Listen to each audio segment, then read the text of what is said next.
787. 787 departure frequency 15 will be 1257. 257, thanks. We were somewhere outside of Barstow, on the edge of the desert, when the drugs began to take effect. This is the SciFi And Friends number 60, episode number 60, the Halloween edition. I am Raoul Duke, misconceived many times, as I have done, as many have done, as Hunter S. Thompson, but really it's a character made up by Hunter S. Thompson, based on Hunter S. Thompson. And I am joined today by Miss Kitty. That's a good enough intro. That was a horrible meow. Yeah, try it again. Meow. No, come on, seriously. Meow. Brilliant! You reject your own nose. No, I need him. Meow. All right. Now do a cat that's in heat. Oh my God. Wow. Okay, I don't smoke cigarettes, but if I did, it would be American Spirits. Oh my goodness. I am such a... You're cool. You're cool. Anyway, welcome back to SciFi And Friends podcast episode number 60, the Halloween edition. I am joined here today by my lovely, amazing, beautiful, kind, sweet, intelligent, and extremely sexy, my wife, Mrs. Meow. If you think doggy style's nice, just wait till you get a kitty going. Happy Halloween, guys. How many pussy jokes can I make? Well, I can make as many as I want. That's good, because I only thought of one. Well, what was your pussy joke? No. Did you have one? No. You're like, the joke's you, bitch. You ain't getting no pussy. No. No. Also, we are sponsored today by Yungling beer. Oh, my goodness. Yingling. Oh, Yingling twins. Oh, goodness. And anybody, please ignore what he just said. This is good beer. Because I didn't say it wasn't good. Yingling. I just mispronounced it. It's a common joke. I forgot to do the screen recording. Start recording. I got it. Okay. Got the screen recording. And get this going. Excellent. Pull this over. It's okay. We are good to go. We're anyway. a bit hasty today. Yep, the Halloween edition. Yeah. It's not truly Halloween. No. But we decided to do this, and we'll release the episode on Halloween. Yeah. And partly for you, it was for the makeup. You wanted to test out the makeup. I did pretty good. I need to reduce some of my nose and my whiskers. But guys, I got a collar, and it does this so you can hear me coming. I meant Shortest podcast of all time. All right. And that was a great podcast. We got to get out of here. I got to make a litter. Anyway. Yeah, but it's nice because it's kind of a test run. Obviously, I have the wrong color of glasses on, but I was able to get my little filter that Hunter S. Thompson or Raoul Duke always had. And my God, every time I've been to TJ Maxx here in Joplin, for every fucking time I've been there, except for yesterday, they've had an abundance of tropical shirts, tropical flowery floral shirts. Mm-hmm. Nothing yesterday, not even one. Yeah. And winter has come. Yeah, they switched on me, they've always had them, but they didn't have them. So anyway, we were able to kind of piece something together and figure it out. And yeah, we haven't dressed up for Halloween for the last 3 years. Yeah, dude. No, I think it was even longer than that. So when was Casey living with us? I forget these dates. I know. Life moves so fast. Well, the last time we dressed up. Well, shoot. No, I guess we were a pirate, and I was a pirate. You were. I was a pirate. Or gypsy, whatever I was. When was that? And you were Guy. We were at Brock and Nicole Wagner's. Oh, I just wore my Guy. You did. That's called a cheap costume. Whatever. I was a ninja. It's okay. It was I think that was 3 years ago. I was thinking of when we were doing the whole Pulp Fiction bit. When was that? Was that like 5 years ago? I don't know. I have to look at My wig Instagram. fell off in the middle of beer pong, and I didn't know. See, people are like, "Oh man, someday we're gonna be cyborgs, or we're gonna mesh with the machines," and we already do that. We already have. Like, I was just thinking, oh, if I hopped on my phone, I could look at my extended memory. This is my extended memory, and I could look at that photo or photos or videos that we took that night. Yeah. It would tell me what date, what time, everything. Yeah, I can search. It's not up here because I'm like, I remember. Actually, I don't remember shit about that night. Besides, I think we were upset with each other because we couldn't get our costumes, and we finally like we're gonna do this. We're gonna wear this because I found a jacket. You found a wig, and I found a sports jacket. Yeah, and you had that little yeah, what that tie thingy is. From Jen. Yeah, Jen gave me that. What kind of tie is that? I forget what it's called. It's where there's like just like a little piece right here and it strings. Yeah, I don't know what it's called, but yeah, I had one of those.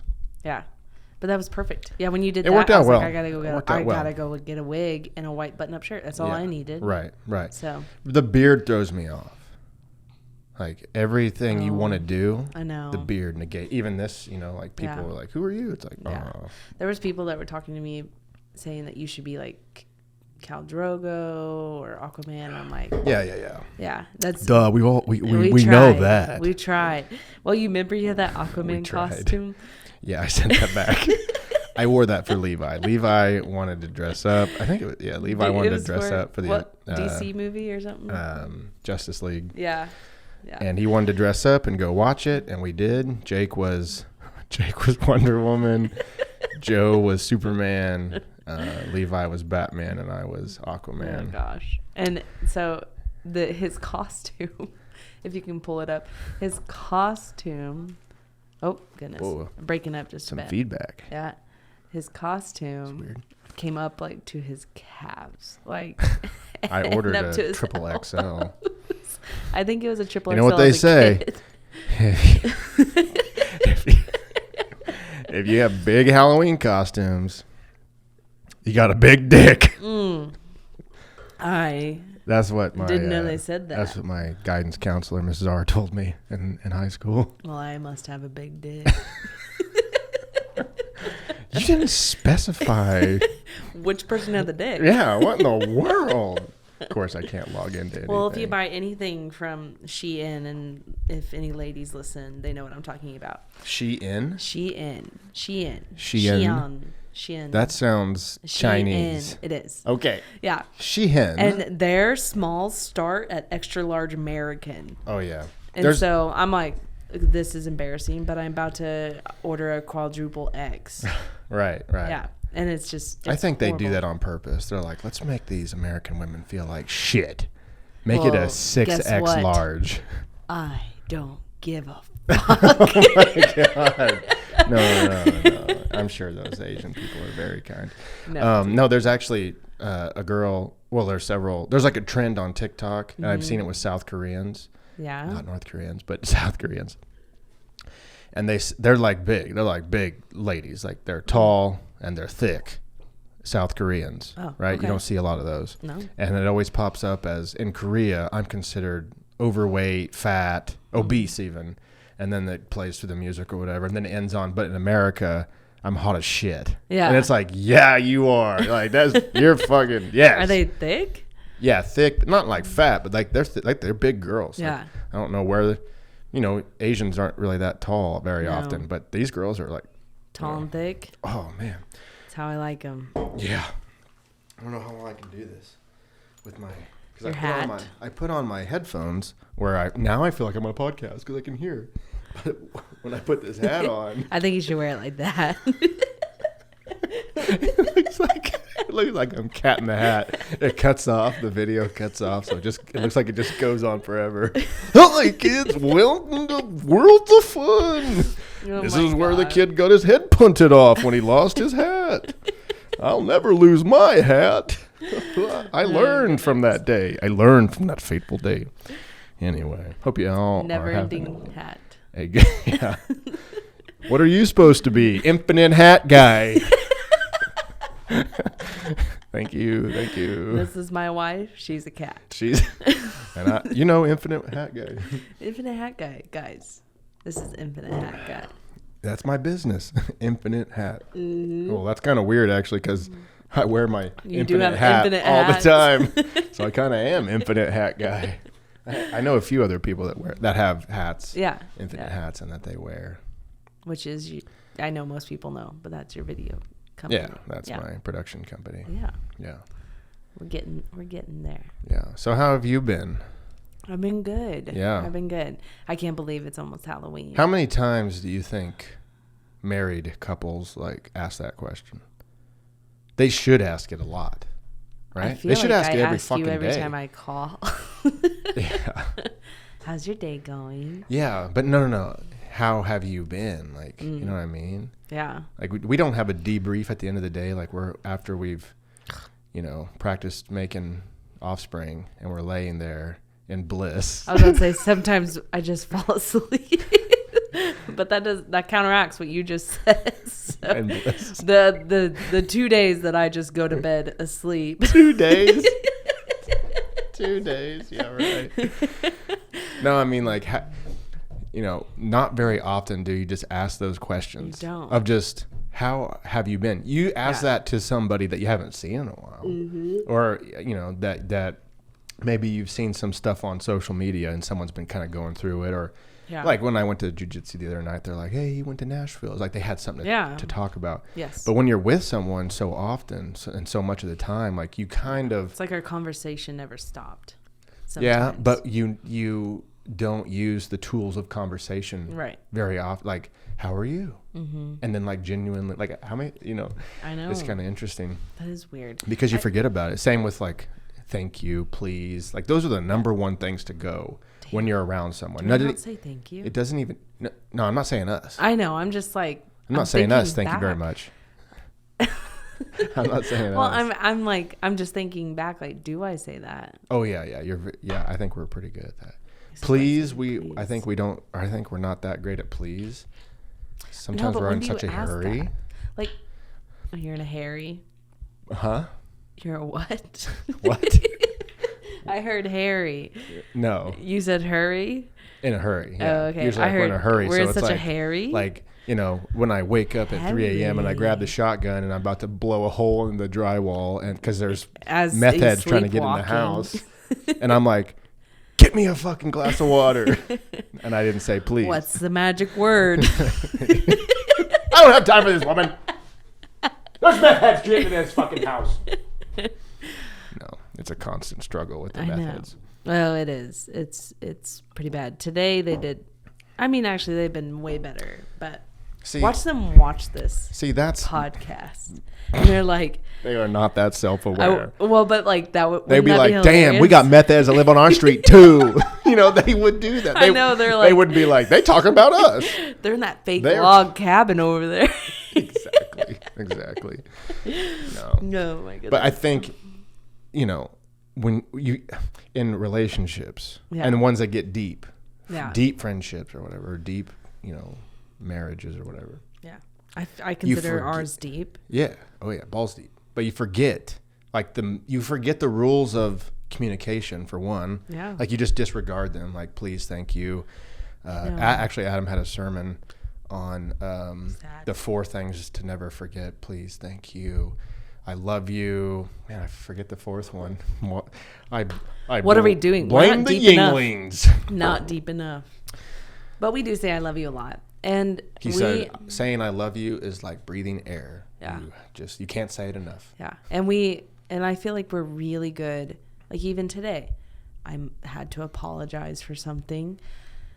I only do that very great every once in a while. No, you're good at it. We're good at it. We are really good at apologizing for things, and we just have the perfect relationship. No. And you know what? Here's the secret. Here's the fucking secret. No kids. Zippo. You add the kids in, and I don't know if we make it or not. Or we kill them and we flee to Mexico. Oh my. Or you could just leave them they with the took grandparents. a bath by themselves. Oh God. Oh shit. I was just always hoping your mother would just raise our children. Here you go, Mom. Oh, Bring them back when they're 13. That is my mom's dream, is to be Meemaw. She wants to be the Is her name Meemaw? No. Does she already call this and claim no, this? fuck no.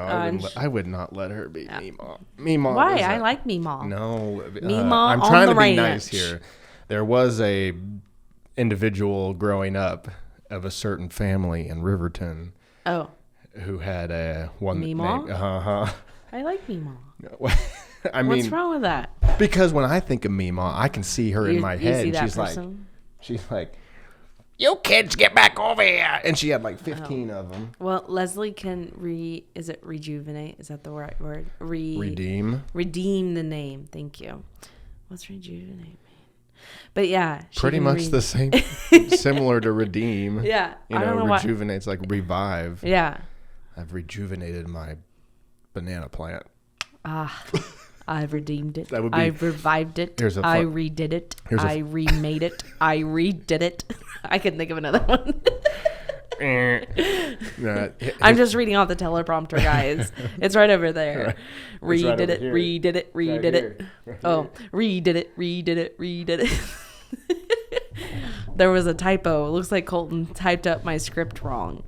All right, go ahead. There we go. In a world full of Colton and all the women that are left, there are no men.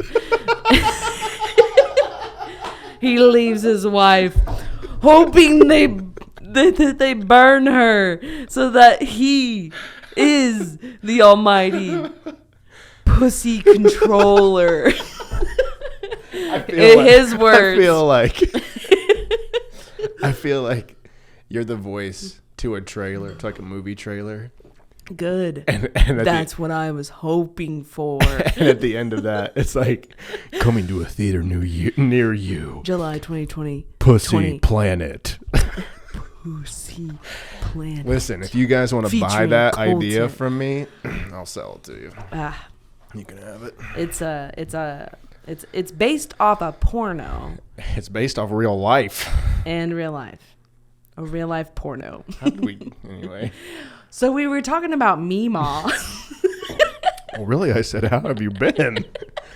And you pitched me a movie called Pussy Planet, starring me. I'm sorry, And a Meemaw. planet full of women. Dude, that's the teleprompter. I'm reading directly from the teleprompter. Oh my. So no need to be nervous. I'm not You have a nervous. script. I'm I'm not talking nervous. about future guests. Oh. All future guests. You have a teleprompter. I can perform under pressure. I'm not nervous. I cannot. I need a lot more than a planet full of women to I obviously make me needed nervous. some wine. 2 planets. Okay, now I'm getting a little sweaty brow. Mm-hmm. No. But going back to kind of like our relationship stuff, it is Okay. kind of funny. This Like is what the people want. this is what the people want. They want to know who we are. Oh, thank you. Oh, thank That should work better. you. Thank you. Yeah. Thank you. Yeah. We'll probably move again. I tried to tighten it. It's okay. So I talked to several people about this before. I apologize if I'm not being very, what's the word? See, I can't even think of words right now. Take your time. Take I your know. time. There's a lot of words. What's the word? What's What the are you word when you're not being very like, Aware? no, I'm talking about like when you Nice. can't say words. Oh, God. When you're not very fluent? Fluent? No, fluent's not the right word, right? PHLUNNT. So let's go with that because I'm not sure. But anyways, when I talk to people about our relationship, I think it kind of like takes them by surprise. So we started out living together, which I recommend for anybody You do? before they get married. You do? Yeah. Yeah. I think I think most people should live together. I'm not saying that it wouldn't work out if you just got married and moved in, but I think our relationship was so great for our relationship. It worked. I think it worked wonders. Being Sometimes I say trapped. Sometimes I say isolated. Sometimes I said where we lived. We lived in a 1-bedroom apartment, and we didn't really have any. Yeah, in California. So we moved to California, which most people know. We lived in a 1-bedroom apartment, and we just had to grow with each other, right? We weren't growing individually, which is what we've been doing our whole lives. I was 21 when we moved out there. So my whole life, I was just thinking about me and how do I grow and how do I move and go about certain things. And then you come along. Dun, dun, dun, dun. And hello, fair maiden. And you take me out to California on your horse. Yeah, it's kind of crazy because I remember thinking, horsecock. I can't help it. Horsecock? Why horsecock? I talked about Mr. I think smoking makes me look so cool. Even everybody thinks they look cool. I'm like, I can't get any cooler than this. I've never smoked this with your bucket hat, your infinite bucket hat. If my 5-year-old self could see me now, he'd just be like, I can't wait. Or he'd be like, who is this crazy man? It was a joke. If my 5-year-old self saw it, I'd probably kill himself. Aw, no he wouldn't. He would just not know who you were. He'd be like, wow, I got to figure out not to be that guy. Anyway, I was going to say. Well, you were going to talk about California? On a horse? Well, that's what we were talking about. Relationships. Yeah, I'm going to take your wine now. Since you're not drinking your wine, I'm going to take your wine now. That's fine. I like this beer. It's refreshing and cold. No, my first initial thought was, you say, like don't live together, or no, you're saying to live together. Yeah. Oh, yeah. Did I say no? that? No, you okay, said that. Okay. No, it actually just negated my sure. thought because I actually had it backwards in my head. So anyway, you can continue on with your story. I was just gonna say. So I've talked to people about like being angry, right? And not even just relationships, just being angry in general. It is hard. I get angry. It's some of ego, some of just stupid idiots. Like that's what it is, right? And then when we lived together, it was just my anger had to be figured out, I guess, if that's the right word. It had to be, we had to figure out how to work with it. Same with yours, right? So I talk about how we dealt with when we were frustrated with each other and how we dealt with that. Because a lot of people talk about how, which I always kind of get frustrated, like, 2 years, the honeymoon stage is over. 2 years. I hate that shit. God, it sucks because I don't want to look.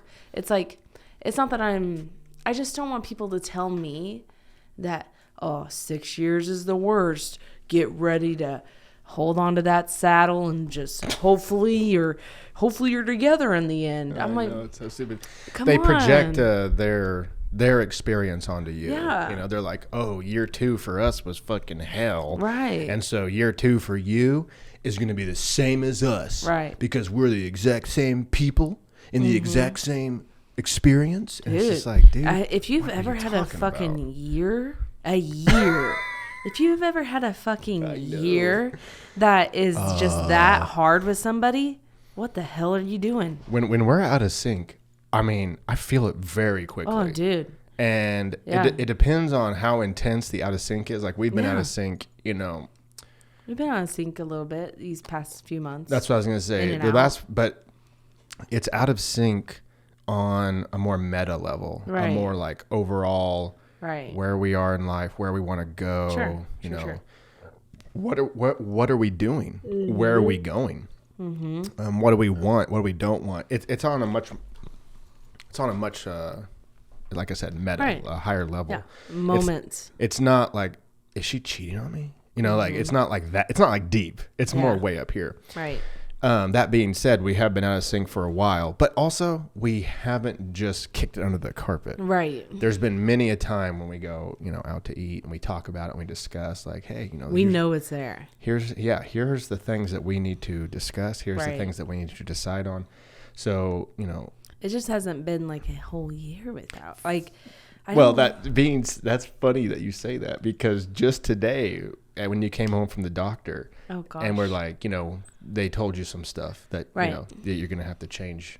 You're gonna have to change some things, parts of your lifestyle, right? Health stuff. My health sucks. Right. And the thing, what did I say? I was like, well, we've been trying to get on the same page for our life vision for over almost a year. You did say that, which is kind of interesting. But it's not that we haven't been out of sync a whole year. It's that we have been working on ourselves for a whole year, and I've never had I know everybody has moments of love and hate, right? Love or hate, and it's because I can, well, this is me, and everybody can just disagree, but if you're not in a love state, do you just hate? Like, there's not really an in-between, right? Like, that's, I don't know. Anyways. As far as marriage goes, I have never stopped loving you. Right. Even if I'm frustrated at you, even if I'm fully, pissed. Like, are you fucking kidding me? Like, that kind of level pissed. Like, disgusted at you. Why did you just fucking do that or whatever? Sure. It hasn't happened that often, but it has happened. Yeah. Never stop loving you. Like, it's just like. Agreed. I just need to. Monster walks through the door and fucking killing it. Right. Every time. Like, no questions asked. And so that's kind of like what I think we learned our anger between each other and how it works. And that's kind of what I talk to people about. Like, or not talk to people. Like, they just kind of ask me how, like, specifically at Limelight where I work, we've talked about anger, and I forgot really what the question was and how we got there. Yeah. But they always, every great once in a while, they kind of bring it up because several people know how we dealt with it. And in California, it was different. How we dealt with it? Yes. Meaning us? Yes. When we were mad at each other. How we dealt with it, like when? How we deal with it? How we dealt with it. Oh. We don't do it as much anymore because we used to do it and we understand now. But back in the day, we used to just hold each other's hands and sit there. Oh, yeah. And that's true. We'll just wait, right? So we would literally be sitting in this apartment, no sound. We're just holding each other's hands and mad at each other like no one's fucking business. Like, we are so mad at each other. Mm-hmm. But we hold each other's hands because we can't.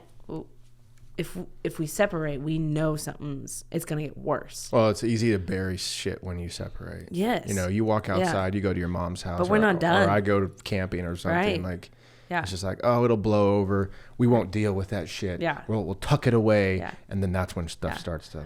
So I should say that this doesn't work for everybody. Oops, sorry. This doesn't work for everybody. It's not going to work for everybody. It worked for us. And it worked in a way that I think it would. I think it would work for everybody. You think so? Oh, yeah, I think it would. I don't think everybody... And I'm not saying... I don't think everybody buries a hatchet. But, I mean, we also did. I think they should. You do. Well, that's why when people get mad at each other, especially spouses, they tell you not to bring other stuff up. We brought that stuff up. It's true. In the moment, holding each other's hands, and just, I'm crying or pissed, and you're crying or pissed. Sorry, I didn't want to look like the only crybaby. Yeah, no, I mean, no, it is very true that you should stay on topic when you fight. Don't bring up, oh, but you said this. Like, whoa, we weren't even talking about that. Right. I don't know that we've ever really done. Are you going to deal with your hat? I don't know. Your bucket hat.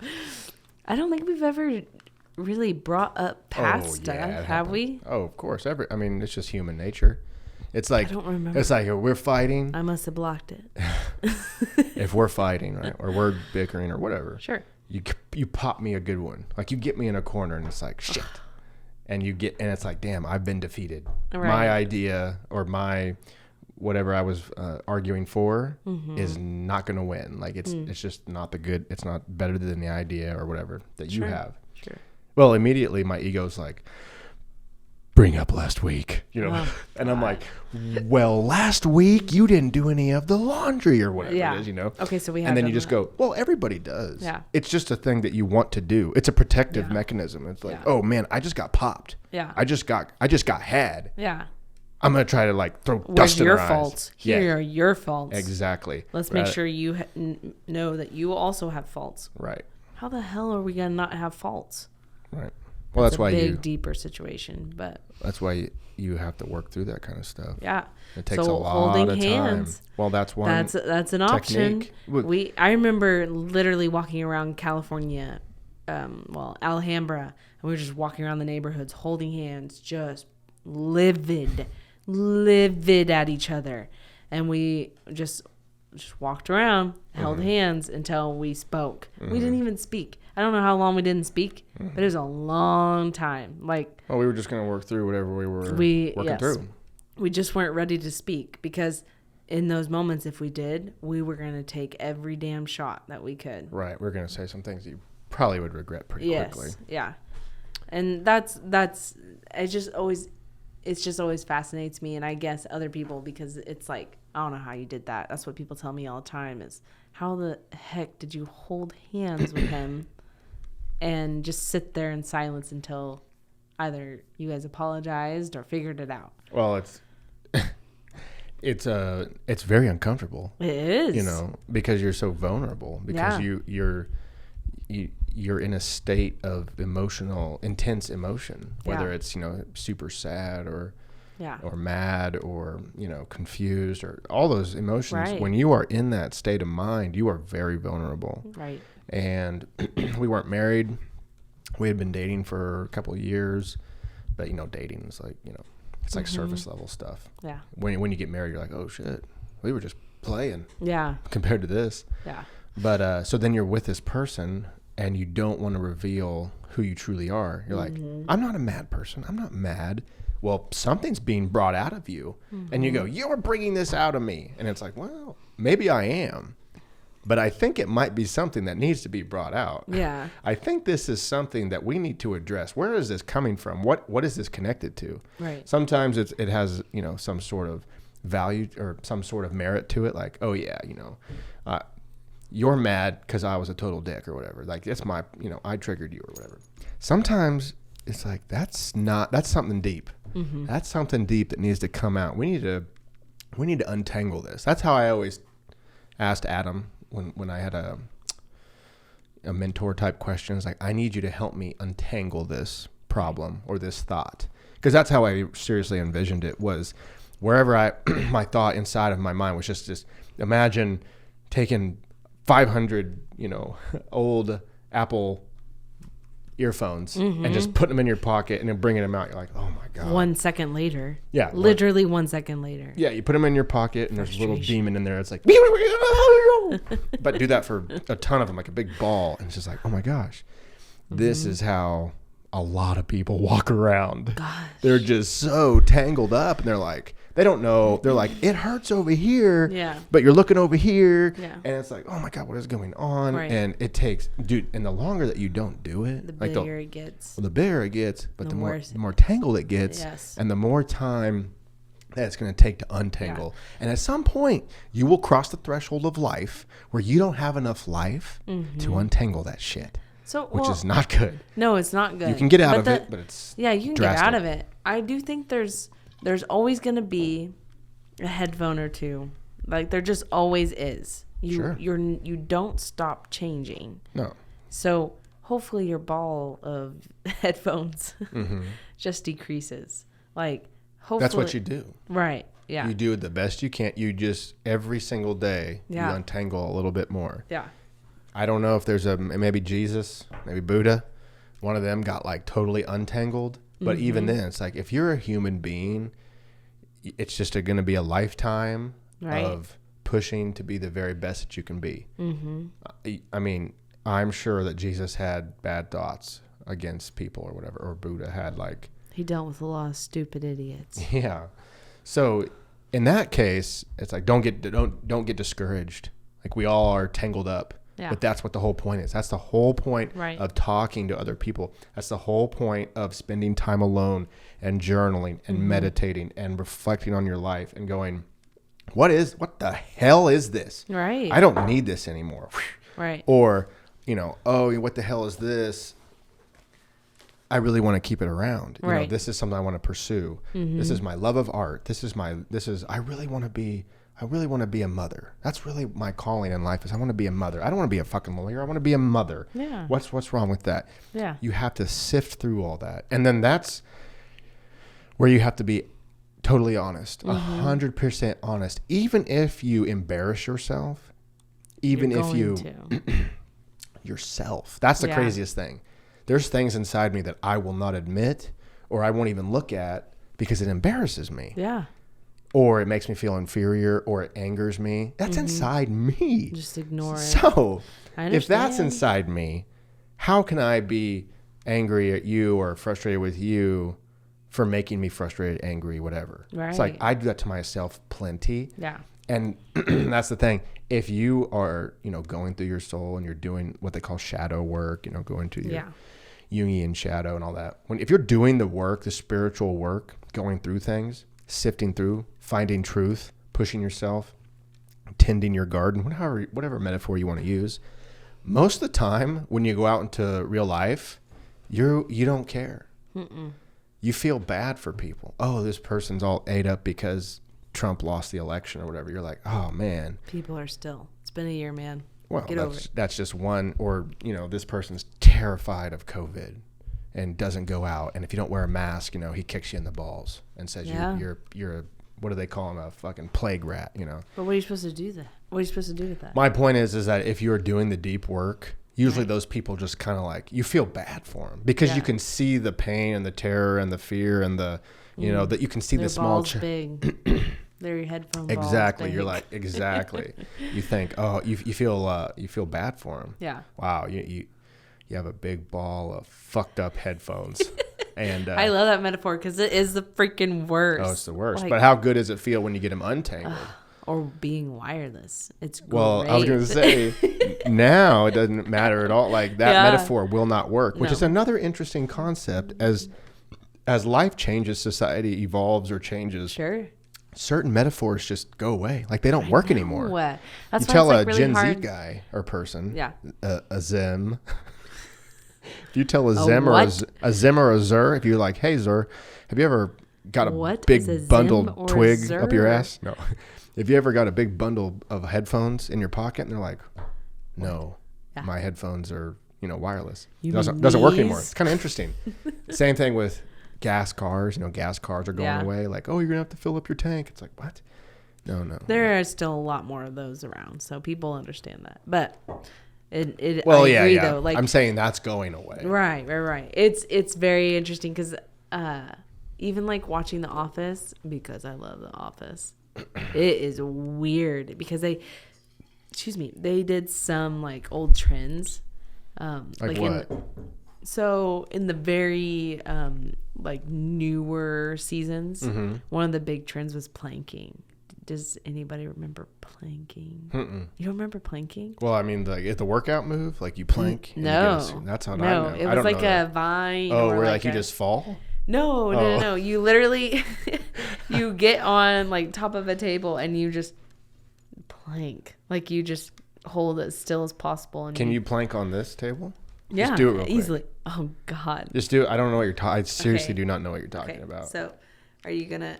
I gotta do this to show you. Oh gosh. So this is how you plank. I'm trying to. I guess the table's the best option. Hey, wait a minute. I mean, you can do this if you want, or I could just YouTube it real quick.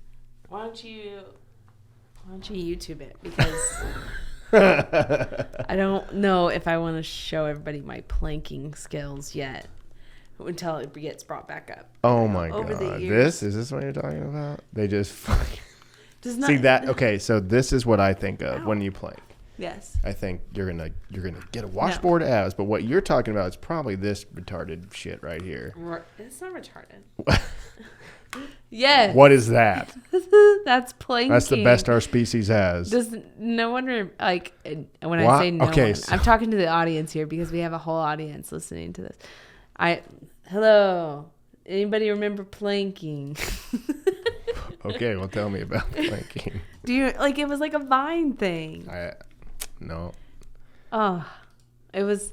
But anyways, The Office had planking, and so people might not know what that is. Every time I think it's about. That's what you think it's that? Well, I don't think that's what my mind goes to. Sure. I don't know. It was like this huge Vine. You remember the Harlem Shake? No. You don't remember the Harlem Shake? Listen, I grew up in the woods with my brother. Dude, go look up. What know is what the planking? Harlem Someone made a video called "What Due to the YouTube Copyrights." Oh. Okay, come on. I love this. Enjoy presents. On YouTube. Yeah, that's the one. Just scratching their head. They did a news story on it. Bricks of planking. After was charged for striking a pose on a police car. Oh my god. See? See, humans are weird as fuck.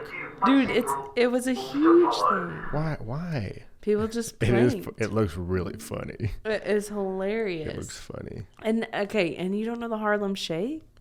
No, I don't know what that Okay. is. I mean, maybe I do. You do. As soon as you type Harlem Shake, shake. I definitely know what the Harlem Shake is. Yes. Oh, No. I know. Go to the pool or something. The what? Here's a. There you go. That's fine. Okay, so do you know who this guy is? No. Oh my god. Hold on. Go do this. The Harlem Shake real quick.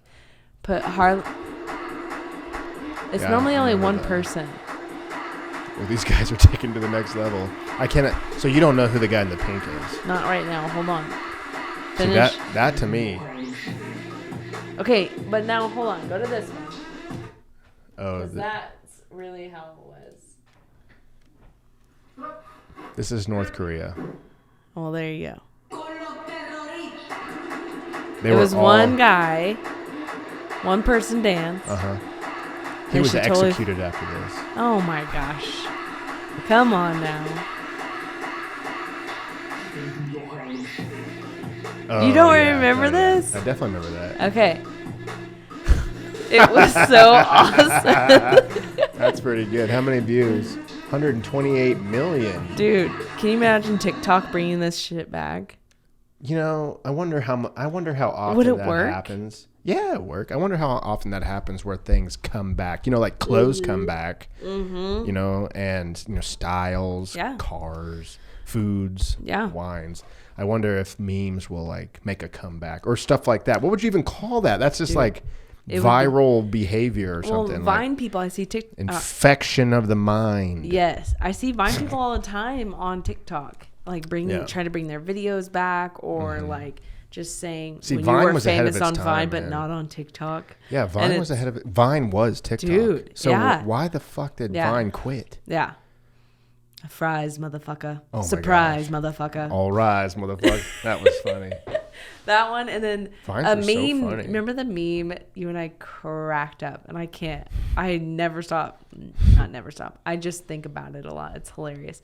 What if birds are not actually chirping and scared of heights? Yeah, that one was good.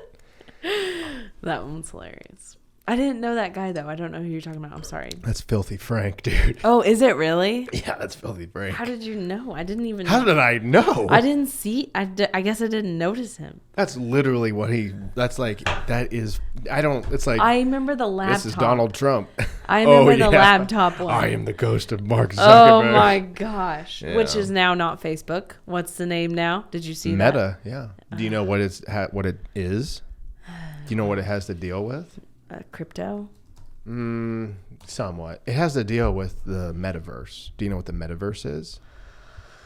I know, but please Francis of the explain. Film. Oh my god. I'm sorry. That's too funny. I was just gonna say I know what the metaverse is, but You please do? Please explain to the rest of the world. I would like to hear your breakdown of the No. metaverse. I just really You insist. I insist. that you explain the metaverse, because Was- I really know this. I just know that you would explain it more articulate. Was it Dave Chappelle that was like, I try to get that guy to sing. I said, David, come sing for us. And he goes, no, I can't do it. And that's when I turned to a 1950s white man. I insist. Yes. And David, goddamn, had the voice of an angel. That was a cool part of that show. It was great. Well, I kind of got like, I had a hit of adrenaline. Yeah. I was like, oh shit, active Dude. shooter? Yeah. That's exactly what I was a little nervous. that's where my mind went. Active shooter. Well, I felt you squeeze my hand a little harder. That was not me. Oh, That was Danny. Danny. Camera's over. Danny. You're looking at the brick wall. You're like, Danny. Danny. Gee. No, that was Dave Chappelle. No, the metaverse. Metaverse. Yes, please explain to those people that are ignorant about this. So I've thought about this a lot. You know, I've thought about this for a long time, and it took me a long time to figure this out. But I finally figured it out. And what the metaverse is, my name is Dr. Peterson. That's your Peterson voice. Clearly, this is my Jordan Peterson voice. I was like, maybe this is a character he's bringing on. It is. That is not Jordan Peterson. Try again. New choice. As we say in improv, new choice. Because I'm an improvisationist. I can't do it. He's got such a unique voice. No, just try without trying to change your voice. Just high pitch it. Okay. Don't change your voice. Just high pitch. Okay. I've thought about this a lot. I can't do You it. changed your voice. I've thought about this a lot. That's high. That's a high pitch. No, you just- try it.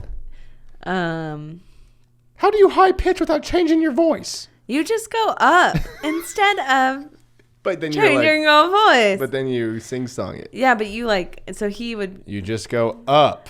No, you didn't. You changed the volume. Change the pitch.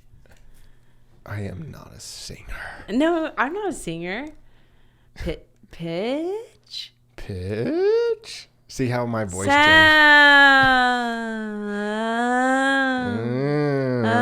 Sound.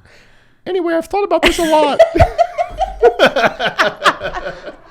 No, the thing is I've listened to hundreds of hours of Jordan Peterson. Okay. I'm not kidding. Mm-hmm. Hundreds of hours. So much. Did you finish the book? The second book? Of course. Okay. I finished the book. I didn't hear anything I about bought the second book. I bought the This is my Jordan hardcover Peterson paper voice. book. If you want to know, if you want to live pretty your good. life at a certain level, make the bed. He doesn't say that, but he says clean your room. Clean your room. God damn it. I was so close. It was pretty good, though. It was I'm actually done. pretty good. But what I was just going to say is that he says certain things over and over and over again, which if you watch anybody give speeches or lectures or anything, He's very- they definitely have patterns, right? They definitely have Sure. they definitely have the jokes that they all kind of like sit on just in case if they need to use them. He's no different. He has that same thing. But he says that a lot if you listen to him. I've thought about this a long time. It took me a long time to figure this out. You can make a compilation of 5 hours of him saying that. Yeah. It took me a long time to figure this out. I thought about this for years. It took me a long time to figure this out.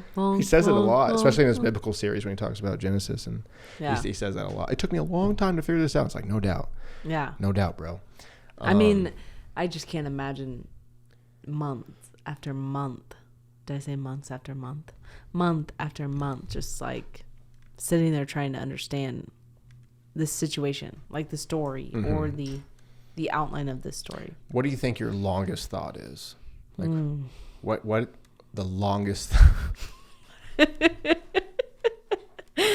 So, Allie and I, this girl from work, It's not where my mind went. this is not that crazy. Oh my gosh, my earphone. This is not that crazy. Get off me! It was attacking me. Because it's Halloween, we were talking about movies. Mm-hmm. And so this is just the one off the top of my head. I am very much more deeper than what I'm about to say. But I was talking about the Gremlin movie, and you can't feed them after midnight. And I was like, what is after midnight? isn't it always after midnight? Oh, like when does it stop being Yes. after midnight? Yes. Like really, man, like you forgot half the rule. Yeah. Like the first part's not after midnight. Don't feed them from midnight to 6 a.m. 6 a.m. Like, Got it. So there's this window of so, doom. Yeah, I just picture these gremlins dying because they're never being fed because it's always after midnight. Right. Gizmo, he was the sweet one. He was. I think he was good enough that he knew that he couldn't eat after midnight. Yes. He's like, no. exactly. Don't do it. He knows. I like me. Yeah, he knows Don't what will change happen. me. Yeah. And then the dumb fucking kid spills water on. Like he spilled water on Gizmo. Why? Well, he didn't mean to. As I remember, I haven't seen it for a while. I know, but it's been a minute. I'm pretty sure that he accidentally spills water because I remember Gizmo like on the ground and he's like, "Oh, help me!" Yeah. And then the other Furbies pop out of him. Yeah. And, That's a long thought of mine. I've thought about it for a long time. Okay, I really am deeper than this. No, This is it's just fine. a thought. No, you're real. It's real. Yeah. It's real. Oh God. But back to the metaverse. I was just saying that. Oh, my cigarette just burned itself down. That's okay. I don't need any more. I'm not a smoker. No, you're not. Is that what you do? I don't know. That's what I've seen people do. Yeah, I've seen people do that. What are they doing when they do that? They just like, want fucking attention. They packing the nicotine down to the bottom of the cigarette. Why did you say it like that? What You did were I like say it rapping. You were like, pack the nicotine back down to the bottom of the cigarette.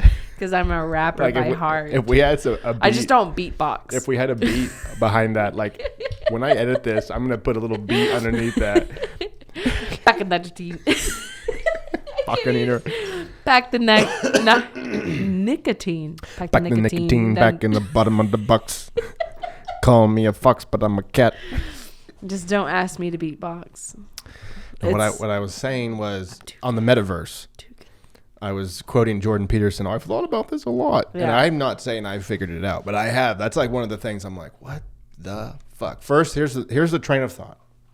I start with, what is the internet? Literally walking through Walmart the other day, going to buy a protein bar, and on the way there, like my eyes glaze over because I'm just like, put this shit in autopilot. Like I know where fucking protein bars are. If I see anyone I know, I'm gonna walk right past them because I'm on autopilot. And so like I punch in the codes, and then like I turn around in my head and I'm like, now for the more important thing.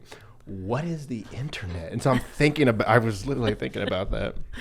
I'm like, what is it? And I don't think we really know what it is. You know, we have a kind of an idea, but man, it is so strange to think about what is the internet. I don't know anyone that thinks about. Please say that one more time. Just one more time. And action. It's so big. Well, yes, and I mean, yes. I mean, deep. I mean, it's, yeah. Go on with your. I don't know what it is. I don't know what the internet is, and I don't think anyone really does. We have. It's almost like you just get little glimpses of what it is. You don't really know what the hell it is. Oh, it's a network of computers that connect the whole globe together. Okay, yes, it is that, and it is a sapient mind infection machine. It is a reprogramming of sapient consciousness technology. It is a intensifier of sapient evolution. It's all these things and more. So that's where it starts. Sure. And then it clicks on, click, and you have Internet 1.0, right? And then you have Internet 2.0. We are on Internet 2.0 right now. Still? Yep. So like Internet 2.0 would be considered Facebook, Right. Twitter, all the social. Like 2.0 gave us platforms that we can interact with other people very quickly. We can share content, videos, ideas, photos, all that kind of stuff. We can share things very quickly. That's 2.0. 3.0 is what crypto is kind of, crypto is part of 3.0, but really it's decentralization and identification. 3.0.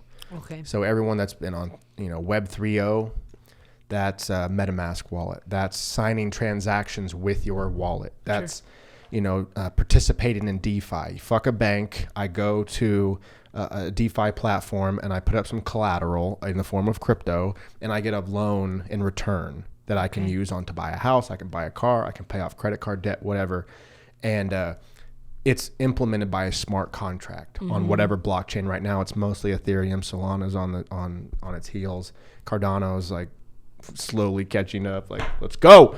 But there's a lot of smart contract platforms, and that smart contract dictates what is implemented between the two entities, or if there's more entities, it could be more.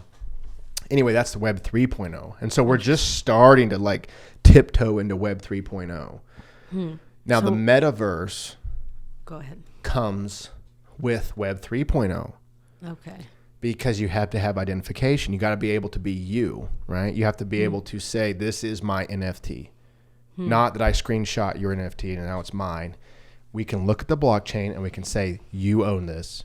Okay. Kelsey Seifert owns this NFT, owns this, car, owns this house, owns this whatever. And it's on the blockchain, and it can be confirmed and clarified as far back as until when it was made, right? Beyond that, so how are you a profile within this? So say you were looking at just a random website shopping, right? That's 2.0. But how are you still not shopping, I guess? I don't know. Maybe. And see, I am just You're telling so you what I crypto. know. Sure. And I might be totally wrong. No, this is you're where fine. I am in this whole thing. Yeah.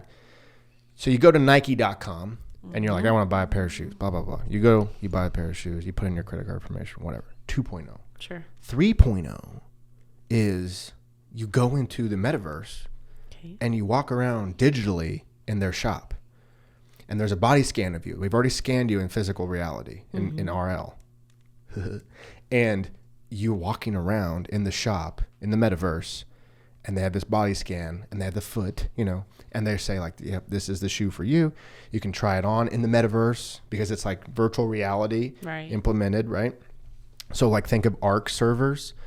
Why couldn't groups of people hop on an ARC server and talk privately? Sure. That's a place. Right. That's a fucking place. We used to hop on our server. As I say, that's happening. It's happened, but it's now it's becoming like what they would call normies. Normies are going to hop on it. Okay. Normies use Facebook. Your mom's a normie. You mean Meta? Yeah, use Meta. Are they really going to change it? I think so. So I got to go to meta.com. Yeah. I think that's stupid. That would have been a fucking great URL to get. Yep. See, they've already changed it. Oh, look, it's hopping back and forth. Facebook.com. I do like the logo a lot because Why? it's an infinite symbol. But, Connection is evolving, and so are we. This is the last gasps. Guys. The metaverse will be social. But why this change a actually name? might save them. Because so much bad shit is associated with the name Facebook. False information, fake news, conspiracy theories, all They're doing that to themselves, though. How is that going to change? Right here, smart glasses. See, dude. How is this going to change? Amazing, it's like actually. Snapchat glasses. Augmented reality. I just don't Virtual get, like, reality. they're the cause of a lot of that fake news and allow that fake news. It So won't I don't matter. understand. They're evolving. They're saying we're done with social. We're done Okay. with social media. Okay. It'll still be there, and I'll people see will it. still use it. It's a Yeah. fucking bulletin board. It's Where's Web my 2.0. top 8 friends? That's MySpace. I know. They're saying that's still around. That's still making us lots of money. But what we're evolving into is going to make your fucking pea brains melt. And I'm serious because... Yeah, because I don't understand it. Excuse me. It's really not that late. Think of... So this is a thing that comes up Just tired. constantly in the Reddit groups I'm in and people I talk to. And everyone's like, so what you're talking about is Ready Player One. Have you seen that movie? Yeah. I heard the book is amazing. I'd actually really We should like probably to, read it. I would love to read it. We I'd love actually- to read it and I'd love I to watch actually need it. to watch the movie again. But you know what I'm talking about. Ready Yeah, Player One. yeah. A virtual world. Right? Yes. I haven't seen it. That you're but living in. you live in it. Yeah. And everything it's- else is a trailer park. Everything else is dilapidated and a piece of shit. Yeah. Well, what's happening to Earth? Climate change. Ow. Sorry. It's okay. Sorry. Climate change. Climate change. Yeah, sorry about that. What is happening to Earth right now is we are undergoing climate change, and it's going to get a lot fucking worse. And if you don't believe that, then so be it. You get to eat the cock first, because it's I believe coming. the Earth is flat, so. I'm gonna fuck that out of you tonight, and I'm not editing that. Anyway, so I'm just kidding, guys. that's what's happening. Right, we are headed for. We're gonna tiptoe the fucking line. This bucket hat, dude. It's giving you. Yeah, that was better earlier when you had it like that, Now and then your everyone will headphones. take me seriously. Yes. No, there you go. Can you see? I can now. See? You look fine. You look fine. You're fine. I look like It's that. a character. It's a costume. Look at my costume. I have ears. Those are Oh, they're real. coming out. So first off, we're going through climate change. It will increase and it will intensify and it will get worse and worse and worse. We are already experiencing the downfall of our society in some way, shape, or form. I'm not saying we're going back to the Stone Ages, but it is literally There's no way we can go back that. is literally dissolving in front of us. And it really is, you know. Jordan Peterson. Fiat is collapsing. Society, It is literally? entire economies are collapsing, right? Okay. So the real life will continue to dilapidate and get worse and worse. And I think it will shrink further and further. You know, Right. houses are getting smaller. They want you to live in communal huts or whatever. Just like me, I have a office. My office is 8 by 13. Mm-hmm. My goal was, how can I make this work? How can I exist in this 8 by 13 room? Yeah. And I did. I put a lot of stuff on the walls. I made custom desks because it doesn't matter how big my fucking room is. Right. It's because my PC opens up to the internet, Right. which is fucking huge, Yeah. as you said. So that's all you need is a connection to this web, and the web will most likely not go down. Hopefully we can figure out renewable energy and we can get there so that can continue on Sure. without, all the crap. But anyway, Yeah. so Isn't it this crazy? is definitely where we're moving to. Right. Isn't it just crazy? Like visually, I'm such a visual person. I just designer wise, artist. Like I'm just such You a. will be working with this. I know. It's just interesting to me that this thing right here Yeah, is a portal.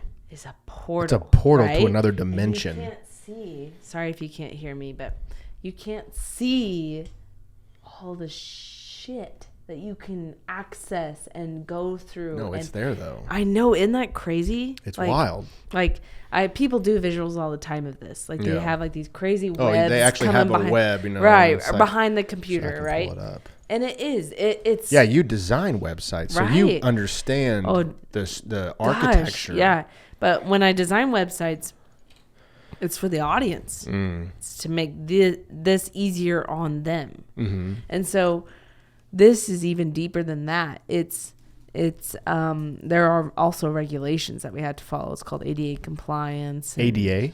ADA. What's that stand for? Oh goodness. Audience. Just look it up real quick. But ADA compliance. It's a lot of. There you go. Because I don't want to. It's Website ADA compliance. Yes. It's accessibility. This is fascinating. This is what I do. But Accessible. yeah. It's like you got to be able It's- to have wheelchairs get inside your website. Is that what Correct. I'm talking about? Yes, it actually is. And there's Oh, wow. actually icons that are wheelchairs on people's websites. Sorry. Uh-huh. So say like Element 3 Marketing is a place that has like an icon that you click on, and they have all the accessible doings of their website being able to change. So go to Element 3 Marketing real quick. So There's just one. like This is a real famous yes. one. That is. So do you know the difference between the internet and the World Wide Web? Yeah. www dot. Yes. Right. Yes. That they're different. It just looks like a galaxy. Okay, that's what I was gonna Isn't say. that Is crazy? that I've seen them be compared Mm-hmm. from galactic photos and pictures of the internet. Well, I guess it's crazy. visual representation of the internet. And see, that's the thing is that people Yeah. they mistake the World Wide Web and the internet. It's not Right. the same thing. The World Wide Web is a place on the internet. Right. So everything that you do, Facebook, Twitter, Pornhub, all that is on the World Wide Web. It's not there, but www, Yeah. which ironically I've been told by some conservative Christians is 666 in Hebrew. I don't know if that's true, but I hope it is. But So is Monster, right? oh man, the Karen that says don't drink Monster because it's Goodness, guys. What if she's right? What if we're drinking devil semen? So if she is right, who cares, right? I don't want to drink Satan's semen. Obviously you do because you like it. Yeah, well, that's true. It's pretty good. I really like the no sugar. If you didn't want to drink devil's semen, you wouldn't keep drinking Are it. you kidding me? This is semen? Yes. No, but yeah. Anyway, I have been told that. I did not know about that for www. I just remember the Monster. Is Choo, www is www 6 the mark of the beast 666? I thought the mark of the beast was a thing in your arm. There's a secret Or meaning your behind head. the devil's number 666. Oh, God. Let's Actually, go. it's not the devil's number. Let's go. It's Let's actually go not. in. It's actually not the devil's number. Did you know that? It's actually the number. I believe it's the way that it's Who written. created this? What? 666. Oh, my fuck! Oh no. Mic came off. As I said, 666. Oh, we gotta stop talking. Oh about my this. gosh. This is the Halloween edition. Oh fuck! All right, you gotta take the Okay, show. so I'm just curious why 666 came about because do I just not know? I probably just don't know. I just don't know how 666. Well, I'm pretty sure it was the number of man. What? What do you mean? Oh my God, this is just. Was Adam the number 666? Because I didn't know that beforehand. Oh goodness. Just keep going. I'm gonna have Hey, to. your mic's doing fine. No. Okay. Just keep going. Technical difficulties here. So, oh goodness, he unplugged it and everything. What? No, this is wild. This is wild. Please. I'm trying. Okay. So, I'm getting nervous. My teleprompter's gone. I don't know what to say.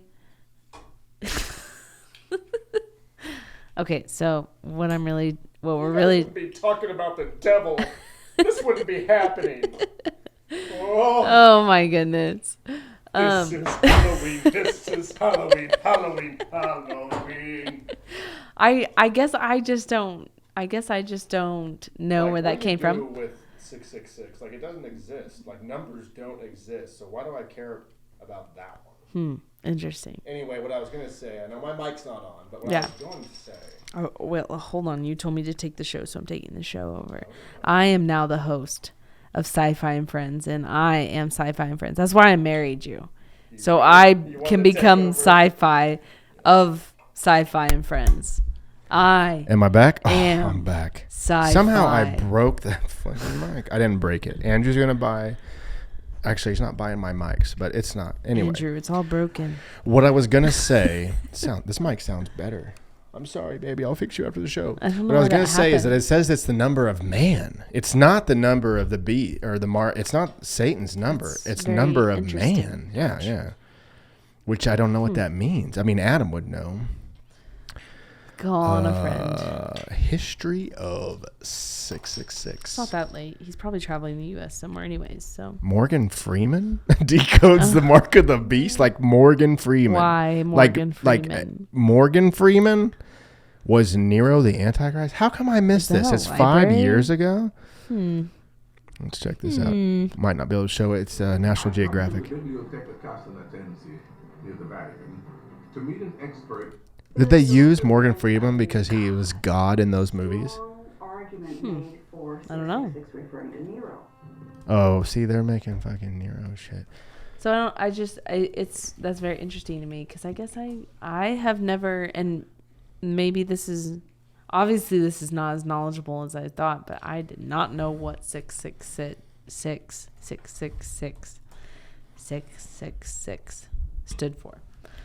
Well, what do you think it stands for? Mark of the Beast explained. Oh my God, what have I done? Oh, no. What door have I It's gonna be opened? on your history, and it's gonna just show up a bunch of. I gotta videos. pee. I gotta pee real quick. Can you Oh, carry the okay. show? Yes, I can. Oh. Or I'll try. You can cut it out later if it doesn't work out. I guess I'll pee next, so he has to do it too. But I'm just trying. I guess I just don't know what 666 is. If we go to, let me take his mouse because there it goes. Just a little there. There's a secret meaning behind the devil's number. We've all heard about the infamous number 666, which is rather cryptically referred to as number of the beast in the New Testament, and has recently become known as the number of the Antichrist, which there's some ads. Let's skip. I wonder why those ads come up. Anyways, but what it's about is simple symmetrical number that's been giving everyone the heebie-jeebies, blah, blah, blah, blah, blah. I want to know what it means. Turns out what you see the book of Revelation, where the writer refers to 666 in an apocalyptic vision, isn't entirely what you get. Put simply, 666 is being used as a code, and not particularly subtle one. If you were alive and literate at the time of the New Testament, this text was originally written in ancient Greek, where numbers are written as letters, as they are in Hebrew, the other main language of the original biblical text. For small numbers, the first letters of the Greek alphabet, gamma, represents 1, 2, and 3. Then, like in Roman numerals, when you want to form big numbers like 100, oh goodness, don't knock over that light. Leave us alone. Technical difficulties. Okay, so I haven't made it to the end of this. When you actually look at the original text, blah blah blah blah blah. All right, I'm back. I think I just need to understand what 666 is. Like, dude, when I was watching as a kid, I'm trying to remember. I guess I was a kid. I gotta go to the restroom too. But when I was a kid, I think I watched The Omen. Oh my God! You remember that little boy? You know what I watched? I watched SpongeBob when I was a kid. I didn't okay, watch so I wasn't a demon kid. movies. Okay, wait. When are you not a kid? So After you watch The Omen. okay, mine wasn't The Omen. Mine was The Grudge. Didn't watch The that one either. freaking Grudge, guys. I couldn't shower. Listen, That's it of our wine. we switched because you when I like say more. we, Look at Anders that. and Josh, You like. Anders and Josh and I, when we lived in California, we Mm-hmm. were like the trio. Kim and we were all What was that one other girl? Jillian. It was me, Jill, Jillian, Kim, and it was the 5 of us. That's who we Okay. kind of hung out with the most. But one time they wanted to go watch that one demon movie. What was that? It was Demon movie? Yeah, it was Paranormal Activity. Oh, I said, fuck no. I Jeez. said, fuck no, I'm not going. that ruined me. I knew I would never be normal. I don't want to. I didn't want that in my head. Since So it's the they- Halloween edition, we should definitely talk about all this stuff. They went to exactly. They went to it. It was in the Huntington. Was it called the Square? You were there, right? No. But I know what you're talking about. No. I mean, like you've been there. I Yeah, meant to say. yeah, I've It's been the there. Square, right? It's called the Square. I think so. The Huntington. I don't That think mall it's the Square. thingy. It is. It's like a. I know what you're it's got- talking about. It's an outdoor, see it. indoor mall, live music. We ate got at the like Yard theaters. House and then went to the movies one Damn, time. what is that place? It's not the Square. That's the this orange circle. Anyway, they went No, to not that Paranormal either. Activity. Yeah, I went to the fucking bookstore. dude. I did not I go. I was like, understand. I will see you guys in 2 hours. Fucking And understand. Josh slept in my bed ever since that fucking movie. It's He was like, rough. scoot over. I'm scared. And I'm like, come here, little boy. Come right up here. Come next to your best friend. I'll Poor protect Josh. you. I'll Josh. protect you. I'll protect me. No, he didn't do that. But he okay. Did sleep in your room? He slept on the floor. Yeah. No. I mean, It's I can't say scary. that he was. I can't remember a time where he was like, "Oh, I'm super scared" or whatever. Yeah. But I do remember like the lights being on for a day or a night or two after Yeah. him watching Yeah. that movie. Dude, that's the movie. So okay, so there's a lot of Halloween movies or scary movies that I actually liked. Like, so I like Dark Water. I really like that one. The Grudge.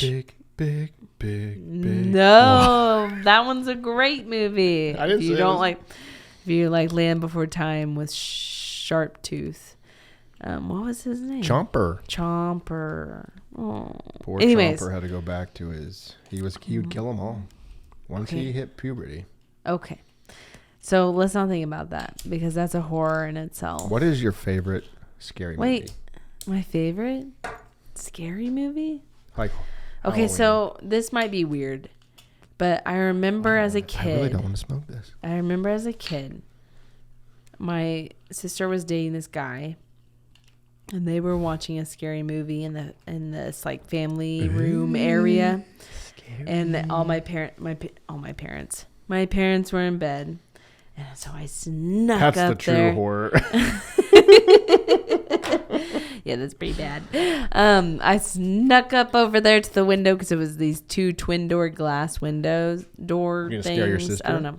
No, I was gonna watch the movie because I was like, I'm fucking old enough. Like, How old were you? oh, excuse me.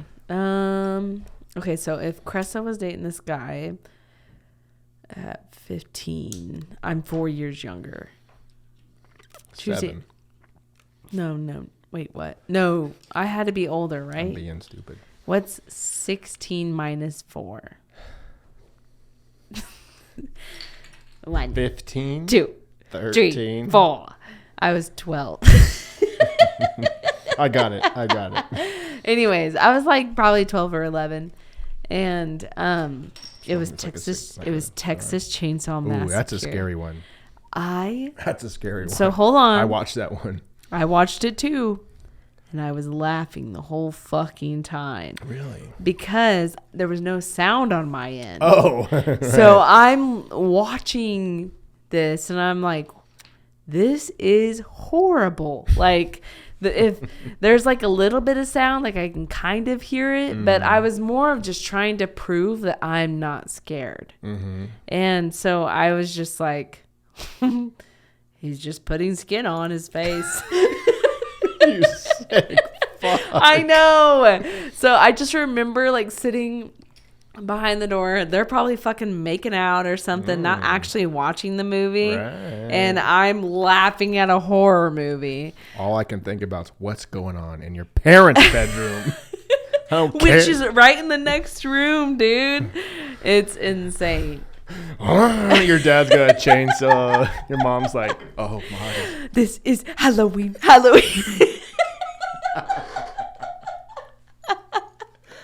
Oh my god. Okay. Dude, I love your parents. I just love want to Mom state and that I Dad. love Marty and I love Susan. Ugh, I love them. But I think I know I most think they people did do. that. I think that's exactly how it happened. Chainsaw. But your dad was the one singing, "This is Halloween." Yeah. And my mom's like, this is Where did you get that? she's the chainsaw woman. Oh goodness. Anyways, that movie I laughed at. The Grudge, I was nervous. I was scared. But you watched it when you were older, and you probably watched it with I watched boy. no, a bunch of girls. Oh, a bunch. Oh, Yeah. Go like on. 10 or 12 Oh girls. yeah, who was I was- all there? No one, everyone you know. Oh, good. Yes. Go on. Anyways, Even better. so I watched The Grudge, and then The Ring I actually kind of laughed at. I watched The Ring with Wes. It was rough. Like the first Ring, It I was was kind scared. of. It was spooky. Yeah, it was You know. spooky. Ring 2, I was laughing my ass off. I think they made that movie, and they're like, "What? It fucking? How much Dude, money did it make?" Did you see those deers hitting the car and not denting it? They were just like, boom, boom. Like these deers were just deers. I Wait, can't- is deers plural or is deer plural? Deer. These deers. That's a weird one because it can be plural and singular all at once. Deerson. I saw a These deer. deerson. If I say I saw a deer, Deer. you would think I saw one deer, right? I saw a deer. I saw deer. I saw deer. That's plural. It's a weird No, one. I hate that. It's a weird Fucking one. English. It's a weird one. Anyways, I got a so question. they did a horrible job at that. And I understand that animation back in the day was just CGI. CGI was The bad. best CGI you don't even know is there. Avatar. Well, I guess you know that one's CGI, but that's a good Yeah. one. It's a good one. Anyways, I guess it works because it's all CGI. because it's fucking awesome. That's the I love the Avatar. biggest challenge with CGI is matching it to reality. Like Harry Potter, the first one. That was horrible. There was a good video essay I on love Harry YouTube Potter. that said that they're like, good CGI is the one that you don't even see, Yeah.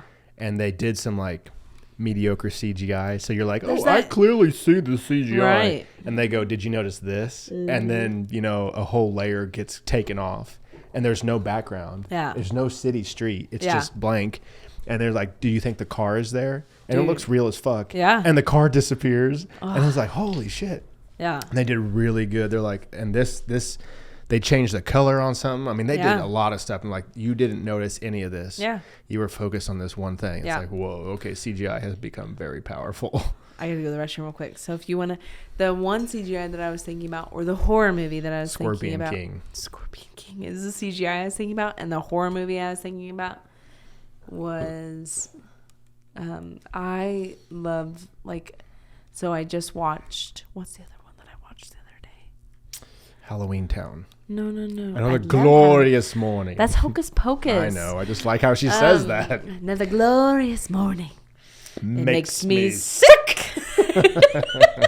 That's one. That's how I wake up every day. I really like Hocus Pocus because Yeah. it is like Halloween-y. Yeah. And it's got cobwebs and Yeah. everything. It makes me fucking sick. It was so good. But it's fun. It's awesome. I never go, wow, this got That's dark. the Halloween and I really like city that. I want to live in. I even like the witches, even though they're Yeah. kind of evil Yeah. and they're mean. They're gonna eat. Aren't they gonna eat these kids? Yeah, they're gonna suck the soul out of them. Jesus Christ, they're gonna Yeah. suck. I So wish they can they'd be suck the young. soul out of me. Go take a piss. Okay, but I was just talking about the CGI in Harry Potter. Horrible, the first one, and then That one baffles me. I know. Hold on, This I gotta go fucking pee. book sold more. Guess I'm driving home. Ladies and gentlemen, I appreciate you tuning in. How do you get out of here? The top one. Jesus.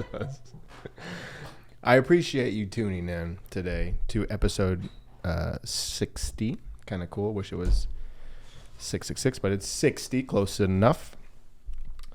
I'm going to get some new stuff. I'm going to get some new cameras. I got some 4K cameras that I've been acquiring on eBay. So that'll be cool. And I'm going to get new mic stands. These kind of, I don't know how much you can see. I got these glasses on, but they kind of go up. And the new mic stands that I'm going to get, they kind of snake down. And so they'll be out of the way and they'll be really nice.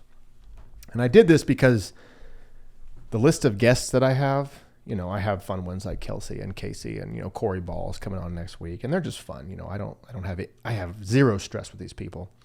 But I do have some that kind of stress me out a little bit just because I got to be a host. I got to be an interviewer and not just a goofball that sits here for 3 hours and just be's a goofball. So I kind of want to rev up the podcast. It's cool to have the studio. Casey and I kind of had a debriefing a day or two after I posted that podcast. And he said something cool like, just having the studio makes it feel more legit. And I think that's very true. So I'd like to match that feeling with some new equipment. I met some really, really interesting and very kind and wonderful ladies the other day that started a nonprofit called Horses of Hope. And I invited them onto the podcast. And I've just been thinking, I really want to make this podcast space very nice for them. I want them to come in and feel comfortable. And I want to have, 4K cameras that make everyone look very, very good and updated. And man, I interviewed them for a video that they're going to play at their gala. And I fucking cried. I cried behind the cameras. I really did. It was really amazing. So I was like, come on the podcast. Wes Davis said he would come on the podcast. I have a lot of cool guests. So anyway, I'd like to really beef up this whole thing and take this whole thing to the next level. I've already got the studio and I'm on a lease with that. So it's like, let's double down and let's make it really cool. Welcome back. How was your pee-pee? Hi. I'm not going to lie. Your ears kind of remind me of that fucking thing that eats Jabba the Hutt's tail. I forget his name. Damn, what is that? I was thinking I look like a Furby. So next year I'll become a Furby. Yeah, you definitely look Furby-ish. The first Furby I got was on a Christmas. It was on a The Christmas. thing that eats Jabba's tail. Butt. Did you see that? It said butt. Samooka. Oh no, it's Silicious Bee Crumb. Yeah. Wait, It's Silicious Show Bee. me. That is not. I do not look like that. Listen, one Look at time. his ears. My ears are cute. No, now And that we I say have a that, jingly now that jingly. we say that, I take that back. Thank you. But I will say that one time, Trevor and Casey and I were down at the campsite back in the day. Yeah. And if you were ever at the campsite, you know what happened down there. I know what happened down there. Yeah, you Your were there. mom walked down there one time. One time she did. Like Scared the living daylights out of me. SEAL I was like, teams- oh my gosh, SEAL a cow team- became a human. SEAL Team Leslie showed up one night, and it was, yeah. Anyway, a lot of good stuff happened down there, and I do remember one night, and I have this recorded somewhere, because I used to just turn my phone on, and I just hit record, and I would just set it off to the side. So I have hours of audio recordings of us down in the campsite. Just I love it. just capturing a moment The of time. laughing man. Oh yeah, the laughing. I have the laugh. I know. I have the laughing man. I have the part where we had a miscommunication on Nathan Spriggs being the president of KSU. That's actually when the laughing man I showed up. remember that. It's fucking hilarious. That's weird. Now, the one thing I think I lost, which like makes me sick to even think about, is I think I lost Matthew McConaughey coming out and taking us to fat camp. Whoa. know. I am just now remembering that. as Do you you're remember talking. what he said? Yes, it was me, you, Trevor. Do you remember what he said? No. I think Casey said something like, Matthew, how do we get abs like you? And he goes, well, I eat my own dick. And I mean, when he said dick, when he said that he eats his own dick, it was like a atomic bomb went off. And I mean, we were laughing so hard we were puking. It was so funny. About this guy. Yes. I do remember. A conversation around him. Oh, yeah. Okay, now I don't know if I know this one. It was me, Casey, and Trevor that kind of Okay. made this guy's backstory. And basically what this guy went to, I don't want to almost say it because I don't want anyone to take it, because it made me laugh so much that I wanted to make it into like a 2-minute animation where I thought it'd be fucking as fuck. But if someone wants to do that, I give you full permission because I want to laugh. Yeah. Anyway, so this guy goes to LA. He doesn't look like this. He looks like a normal Muppet, right? He's a Muppet.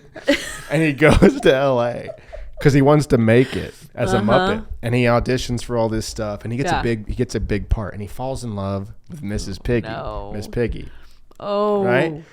But then this motherfucker, Kermit the Frog, comes in and tarnishes his reputation. And so he loses his role on the Muppets, and he lives on Hollywood Boulevard, and he starts drinking heavily and doing he starts doing heroin. And so he goes from a normal Muppet into this fucking thing. And so he's on the street corner of Hollywood Boulevard and whatever else crisscrosses that. And he's like, what are you doing out here? You know, he's like so fucked up. But he had a great role. Yeah. And Miss Piggy stabbed him in the back because she's a fucking diva. She's like, I just want the fame. Yeah. And Kermit, you know, he talked to an agent and got this guy thrown out. Well, this guy's on his last leg. He doesn't know what to do. Absolutely. He's Look at getting that ready to thing. fucking kill himself. And he comes across a script for Star Wars. Oh my god. And he's like, fuck it. Or maybe like George Lucas is on the corner and he's like, It's like, I need that. I need that laugh. and George goes, hey, I think I have the perfect role for you. Yeah. Anyway, his story wraps up where he goes and reads for this role. Sure. Even though he's actually a rapper called Salacious B. And if you, yeah. And if you didn't know, a little Star Wars trivia is that the eating of the tail was totally improv. That was all Salacious B. Crumb. He didn't even know he was going to do that, but he was just got so into the character. Anyway, his career turned around, and he got the role on Star Wars. And Miss Piggy tried to get yeah, back with him. Yeah, but he said, fuck Makes you. sense. And he lives in the Hollywood Hills still, and he wrote a book called How I Became How did Jabba's B. Tail Crumb. Taste? Let me tell you. Oh, Anyway, that backstory, fucking. I mean, I I thought it wish was we the had funniest that. fucking shit. I wish we had that, Oh, I don't know if we have it, but I just never forgot it. dude. I thought that was so funny. The times in the field. What do we call it? Sorry, The campsite. the campsite. They- That's the first they are- time They're precious. They're- They're that- absolutely precious. That was the first time I ever did other drugs. Like drugs. What? Like what? Like weed? Yes, That was the first time you ever did weed? it was me, you, and Casey, Really? and that hill was forever. Oh. That was me and Casey's thing. That was me, you, and Casey. So the first time that Casey ever smoked weed, I remember this, is Ryan Bailey. Ryan Bailey used to... let me see, how much am I going to say? I know. I got some stuff from Ryan Bailey. He let me have some stuff. He rolled me 2 joints. One joint we smoked together. Man, just thinking about this kind of Love Ryan Bailey. takes me back. I had just got back from California the first time. Yeah. And I met Ryan Bailey in Lowell. And we drove, if you know where Amber Simmons' old house, or parents' house used to be. Might still be there, I In don't know. that corner.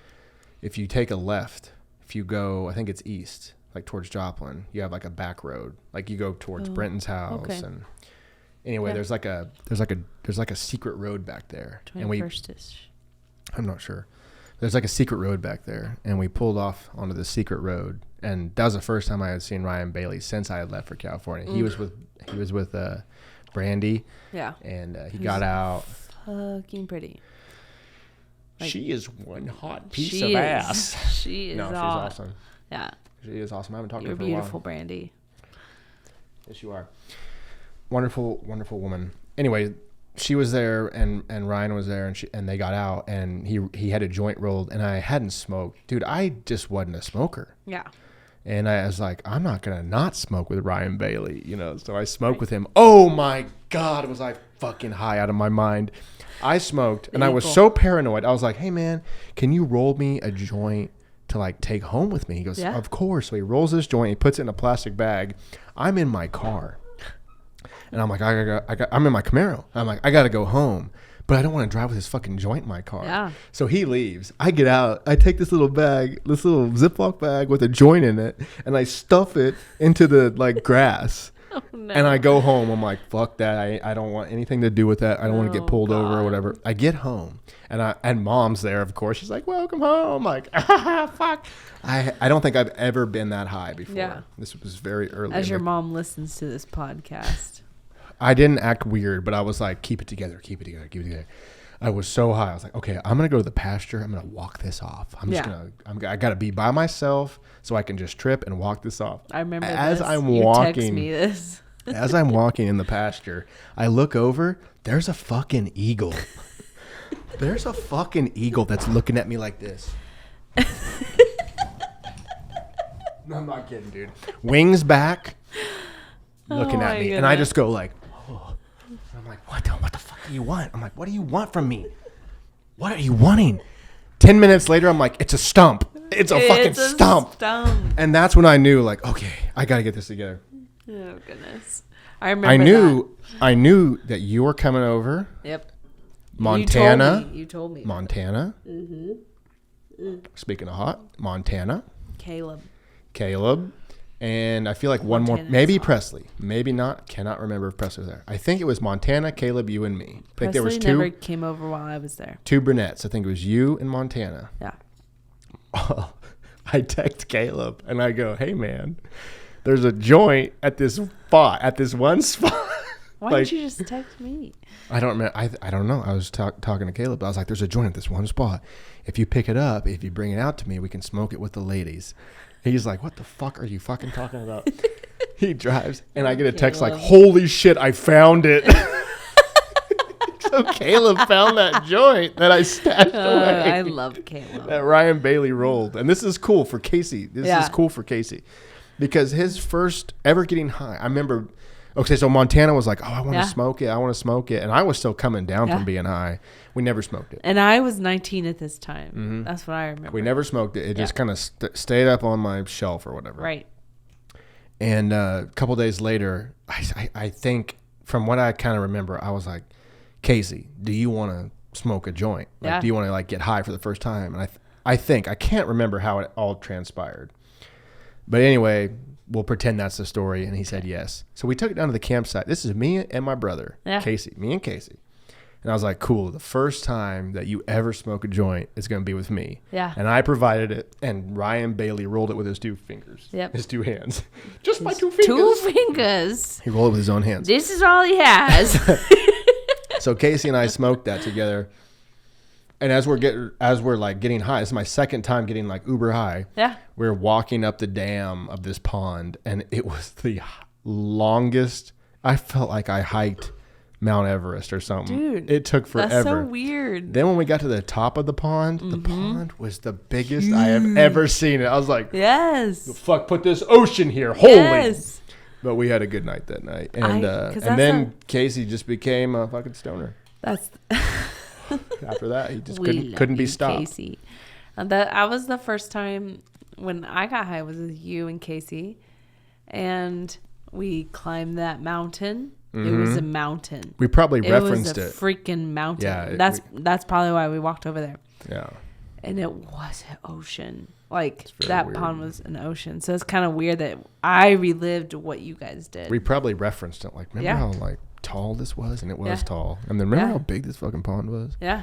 No, I mean, for those of you that are listening, the campsite was a secret. I'm giving air quotes, like secret spot. It wasn't that secret. All I know is Jacob Fry's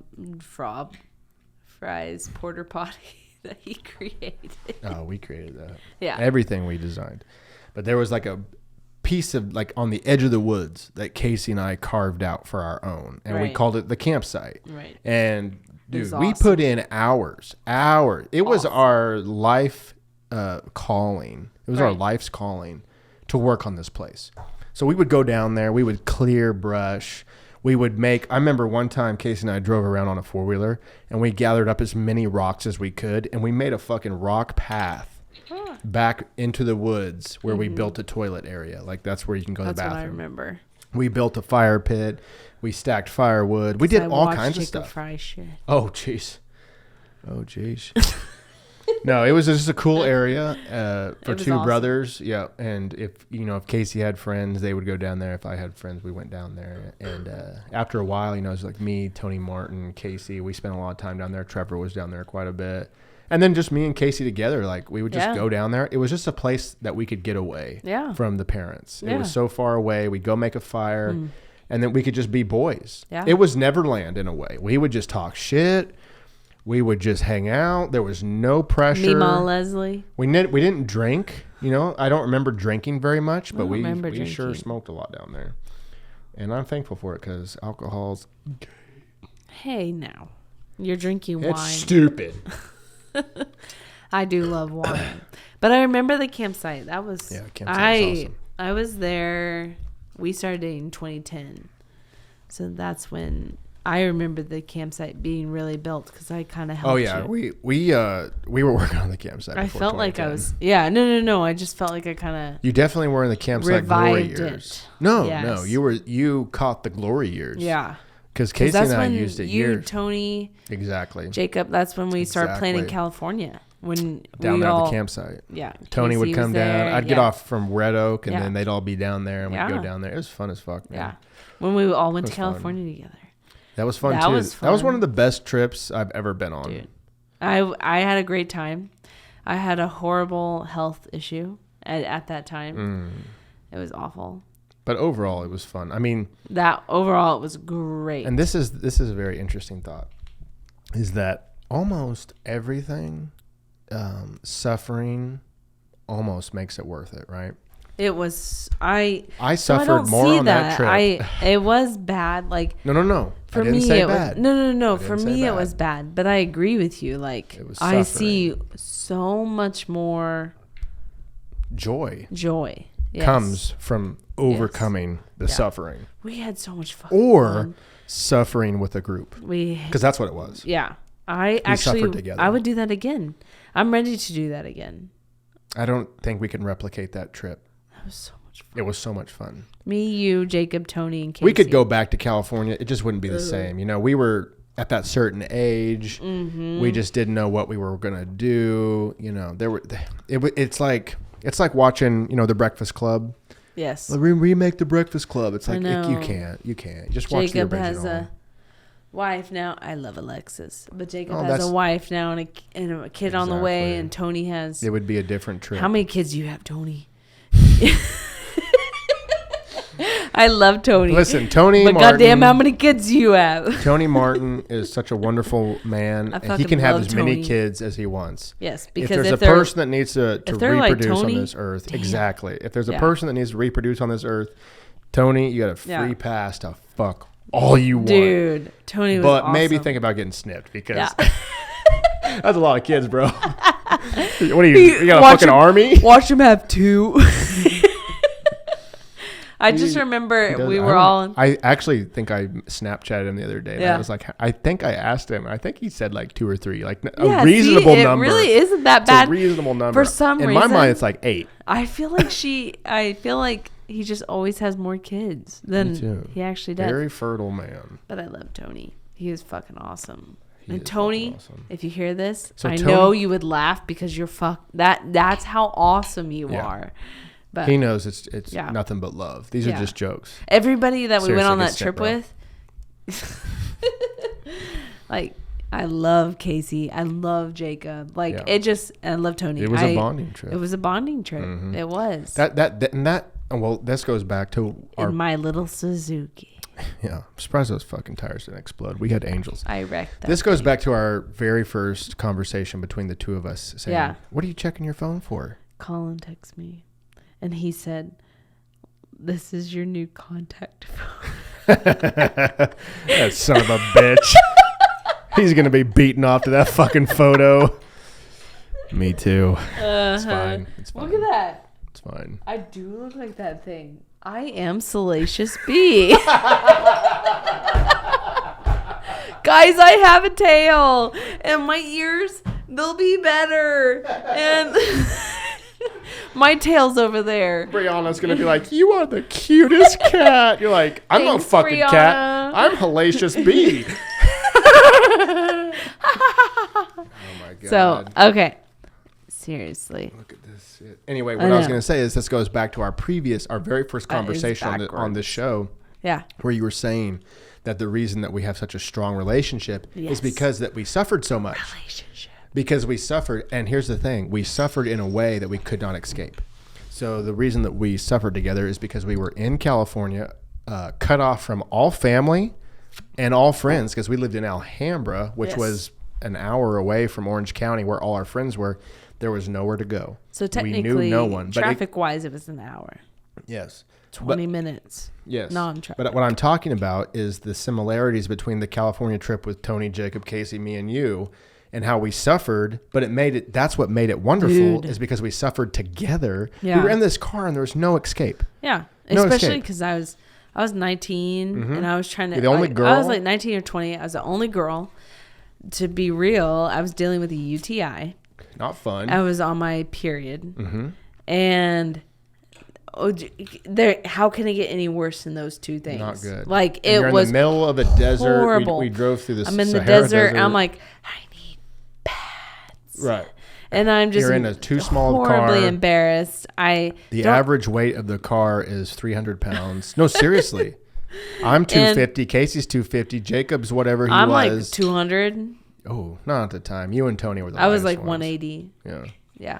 I normally sit at 180. But my point is that the suffering right now, together, right suffering and overcoming something is what bonds you and what builds relationships and Dude. really is what makes you a better I- person overall. I truly like I've smoked 3 cigarettes and I gotta go to the gym after this.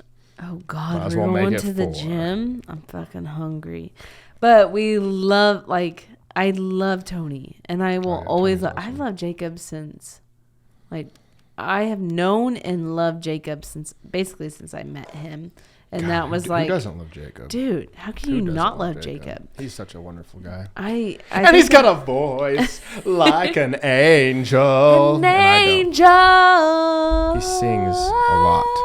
And he farts a lot. He's a good singer. Jacob's awesome. Yeah, I think that was like 2006. Yeah. I met him that I Really? know of.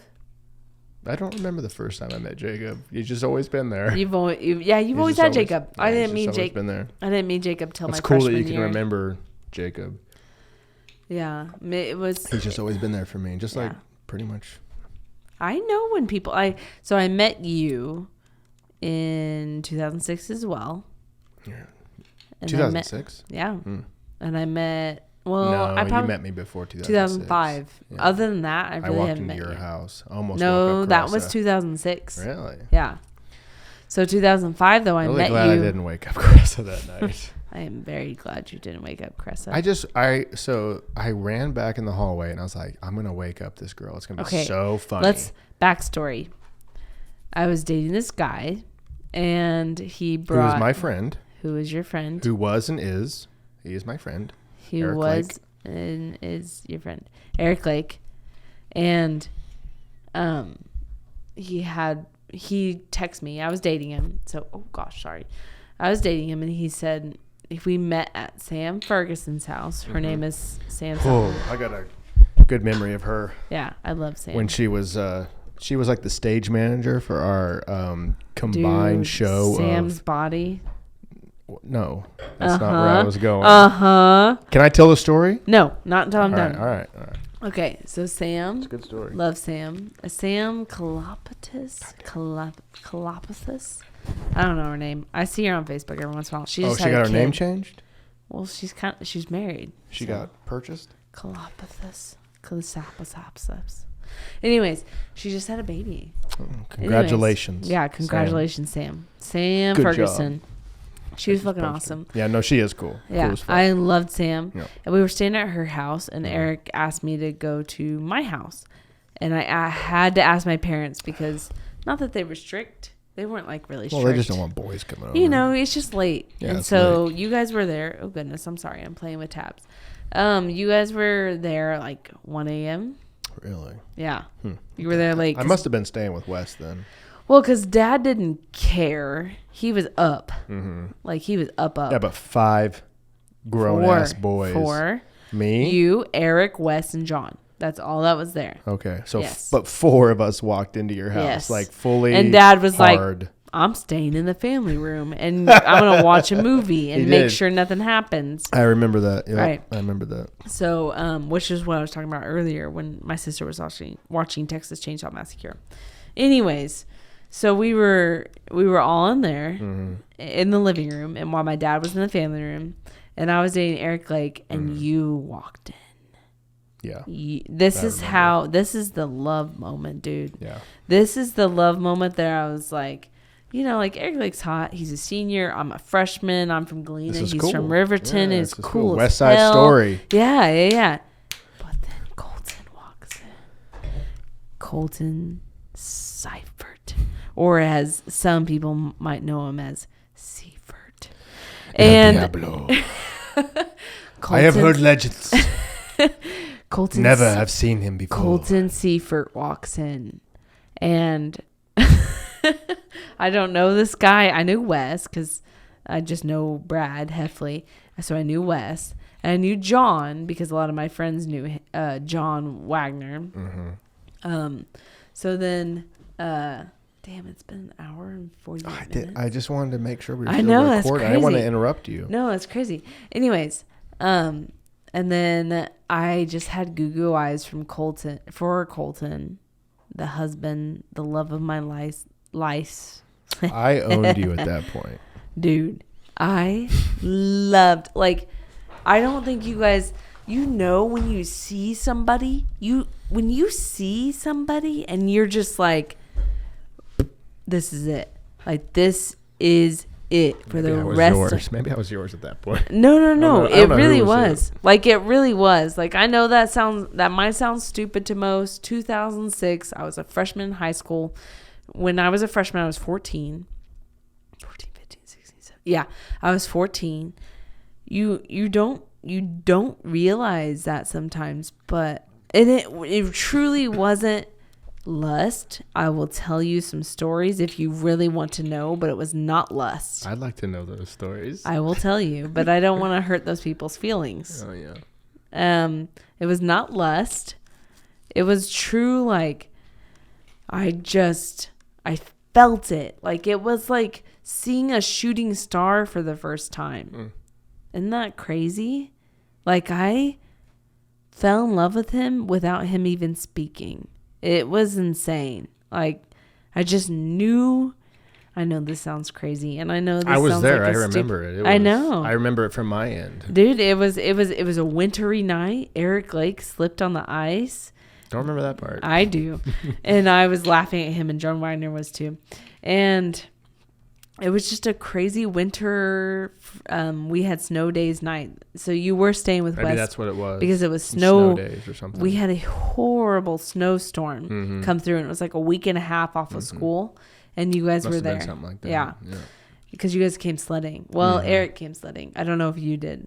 I don't think I did. Yeah. So Eric came sledding with me and then caught up with me later that evening. Anyways, I just, it was not lust because as I have mentioned before in my previous podcast, I hadn't seen a dick and I didn't know what a dick was until a certain time. You weren't And I thinking also, about my dick. I didn't understand what that was. And then, to a boyfriend that I won't mention, he asked for sex and I didn't know what that was. Really? You didn't know? I had no idea. What did he say? Let's have sex. He literally said that. Oh my god! And you know this. Does that work? Well, you know this story. You know the person. Oh yeah, I know. And he literally said, let's take the next step. And all I've known is kissing, right? Right. I don't know anymore past kissing. When I'm a 13, 14-year-old, Yeah. right? I Right. don't know that. Right. And so when I'm 14-year-old, he said, let's take the next step. And then he said it. He said, I think we should have sex. And I literally text back. And this is... Had you not seen a sex scene on a movie or anything? No. Seen porn? Anything like that? Nope. I told you I didn't see a dick until I was 14, 15. That's good. That's one reason Yeah. I like you. And so I didn't understand It's what... on a river of dicks in your past. I didn't understand what that meant. What? So when he said it, I literally put LOL. And after that, thank you, babe. Sorry, I was just making sure I wasn't getting your shot. No, you're good. I was just saying, I literally just text back LOL. Because I didn't know what he was talking You're about. like, lots of love. Yeah, I was just like, what is sex? That's what I was thinking about. I do remember walking in. I was texting Jessica Kelly at the time. Do you know who she is? Yep. Girl from Baxter. Yeah, because I was in love with her brother. What's her brother's name? I don't know now. But back in the day, I did. Justin Kelly? No, No. Justin Kellogg. Justin. I feel like I know her brother. I was in can't love think of with... his name. Sorry if you guys... Darian Kelly? No, that's Dude, from I Columbus. was in love with two people. They were both on MySpace. Both from Baxter. Yeah. That was one of them. Jessica Kelly was on my MySpace. Jessica Kelly's brother was the guy I was like, oh. Yeah. And I- it wasn't I love. do It was remember him. lust. It was a big crush. And then, sorry if you hear this, but Joe Kellum, damn. I was like, Good looking fella. dude. His hair at the time, it was like a 90s haircut. Good And looking guy. of course, his MySpace was Smart. a muscly Wasn't he shirt. the valedictorian of Baxter? I don't know. Pretty sure he was. I have no idea. Pretty sure. I have no idea. Maybe not. At that time, I was dating Stephen Harper. Shout out to Stephen Harper. Love Stephen Love Harper. Stephen Harper. He's fucking awesome, dude. His Snapchats crack me the fuck We up. we dated, but we were truly like at the end of it, we're like, That's well, like it was that. a little bit more than that. I think I was a little naive for him, and I've I heard really some- was. Yeah. What? I've heard some stories from him. Not from Oh, you. okay. Not from you. Yeah. Just like stories of him doing like personal like bro stories. Yeah. And if you hadn't seen A Dick by 14, I don't think you and Stephen Harper are No, gonna get along. I was pretty naive for Steven. But I really like Steven, like as a person. Nobody wants to corrupt a pure I think soul. I scared him. Yeah, nobody wants to corrupt a But pure he soul. was so cool. Yeah, I Steven's still cool love as shit. Steven. I love Stephen Harper. Anyways, cool dude. Anyways, so Joe Kellum was my big crush in 8th grade high school. I was staying with Kirsty McDonald, and I MySpaced him. Oh. I was just like, I have a huge crush on you. You said that? You Yeah. admitted your love? Hell yeah. You said, Joe Kellum, I want you to know this. Yeah. I want you to know this Yeah. from the bottom of my heart. Just that like you I did are to- a beautiful man. Dude, I don't And that I Hold on. want to... Okay. If you don't know me, I don't really hold shit back. And so I will tell you. I disagree with that. You disagree? Oh, yeah. Because I don't remember you. I something. actually remember you messaging me back from a MySpace text. Back in the day, I didn't hold shit back. Now might be different. I You think can't judge me now. I'm not saying that you didn't talking hold about shit back in the back. day. I don't think you're as blunt as you think you were or are. You're not very blunt. I was blunt then. I wasn't blunt. I'm not blunt now. I don't even think you were blunt back then. I just think you were naive. So you just like, I'm just going to spill my I'll emotions. just say whatever. I don't think that. I never considered you to be like that. No. Let's. No. Hold on. I think I know what you're saying. I'm not blunt. It's not. That's probably not the right word. No filter is probably the right word. I didn't understand what I was saying, so I just said it. Maybe a little bit. I would not say that's a personality trait of yours. No, I'm not saying that. Now or then. Hold on. I'm not saying that. I'm not trying to like, oh, it was this person that said whatever. No, I'm just saying that at that time, even Kayla wrote my message out and sent it to you, even though it was me there. Okay, go ahead. I don't think you're blunt. I don't think that you say what's on your mind. But, geez. That was Colton. I do think one trait that you have is that you speak truthfully. I really do. I think that you are... I'm not saying that you are incapable of lying, because everyone's capable of lying. But you don't speak, like to lie. You speak truthfully, and I know this because of the one memory I have the night before that you left California to go back to Kansas, and we slept in the front room because your mom was in the bedroom because she was going to drive back with you. And it was really late, and we knew like, oh man, tomorrow's like it. Tomorrow's like donezo. Yeah. Like you and your mom are getting in this car and you're going back. Like that's it. California's over for us. Yeah. And I stayed there for like 2 or 3 more months. Yep. By myself, which was Horrible. well, it was. I'll just say it was interesting. It was very interesting. But we were staying up. We were up very late. We were talking. We were scared. We didn't know. We were engaged. So we knew we were going to be together, but we just didn't quite know. This next step was really. This next step was really. It was difficult. It was really difficult. And I remember sitting there in the dark. I was talking to you. We were kind of going back and forth. It was late. I was tired. And you said this thing. We use it all the time, and I've never forgotten it. But you said it was like you sat there.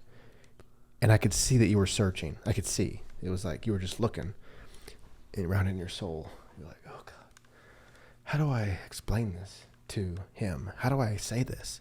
And you couldn't find anything. But you found this little tiny little envelope.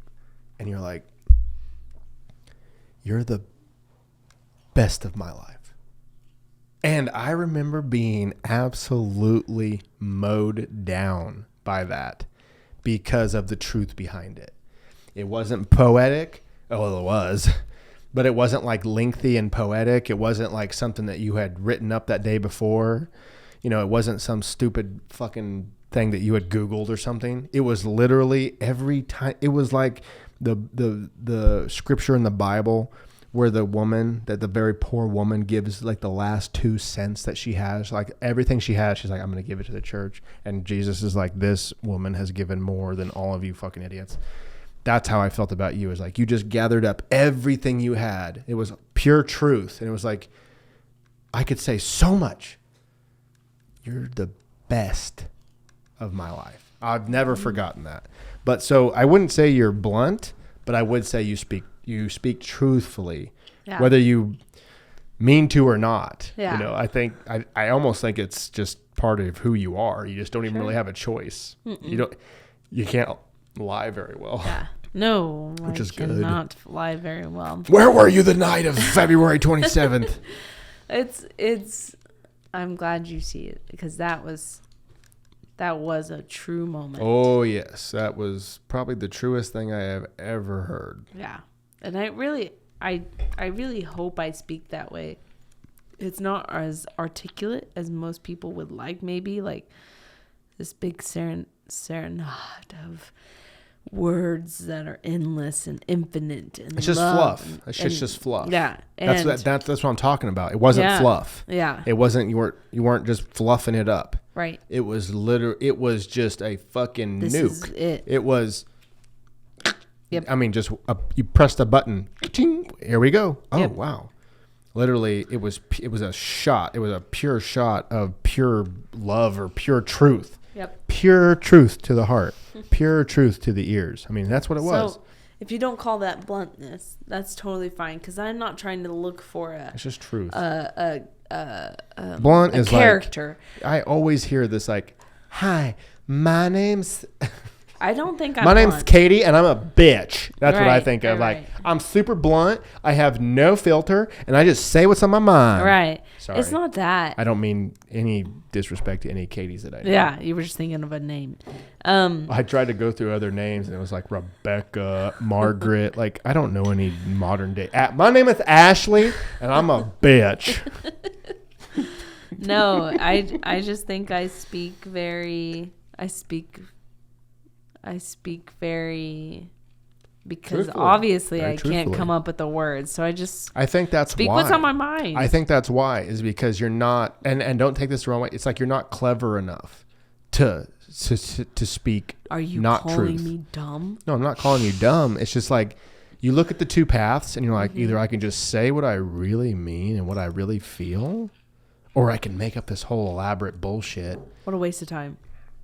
And you're like, well, I'll just speak the truth. I don't like and wasting really, my time. that's the key. Yeah. And that's what Jordan I'm Peterson a huge says. time consumer. So if I'm gonna waste my time kind of trying to come up with this elaborate story of It just what doesn't is, it just makes it more make sense. complicated. Yeah. Every sitcom and it might not ever come. Like, it might not ever come to the true self-being of what that is, because I'm a person that I don't believe in my regrets. I don't believe in my regrets. What does that mean? I don't believe in any decision that I made being a regret. And so when I say that, I'm not saying that other people have regrets. I'm saying that I don't believe in my regrets. I don't understand what that means, though. What do you mean? What does that mean that I don't believe in my regrets? I don't believe in anything that could be a regret that other people may see as a regret. What do you mean I don't believe, though? Like, well, you don't accept that you have regrets? No, I'm saying that, I'm saying that I don't have time for them. Just like I don't have time in coming up with an elaborate story to hopefully get my feelings across, because there's no time for that. Are you what are you saying? That you don't believe in regrets? Not saying that you don't have regrets. It's just that you don't have time to dwell on them. Correct. Oh, okay. I actually don't know if I have any regrets at this time. What is your biggest regret? Dude, there's one. I have one as well. And it's probably not as big as it should be. There's one. I feel embarrassed saying this. You know the Harlem Globetrotters?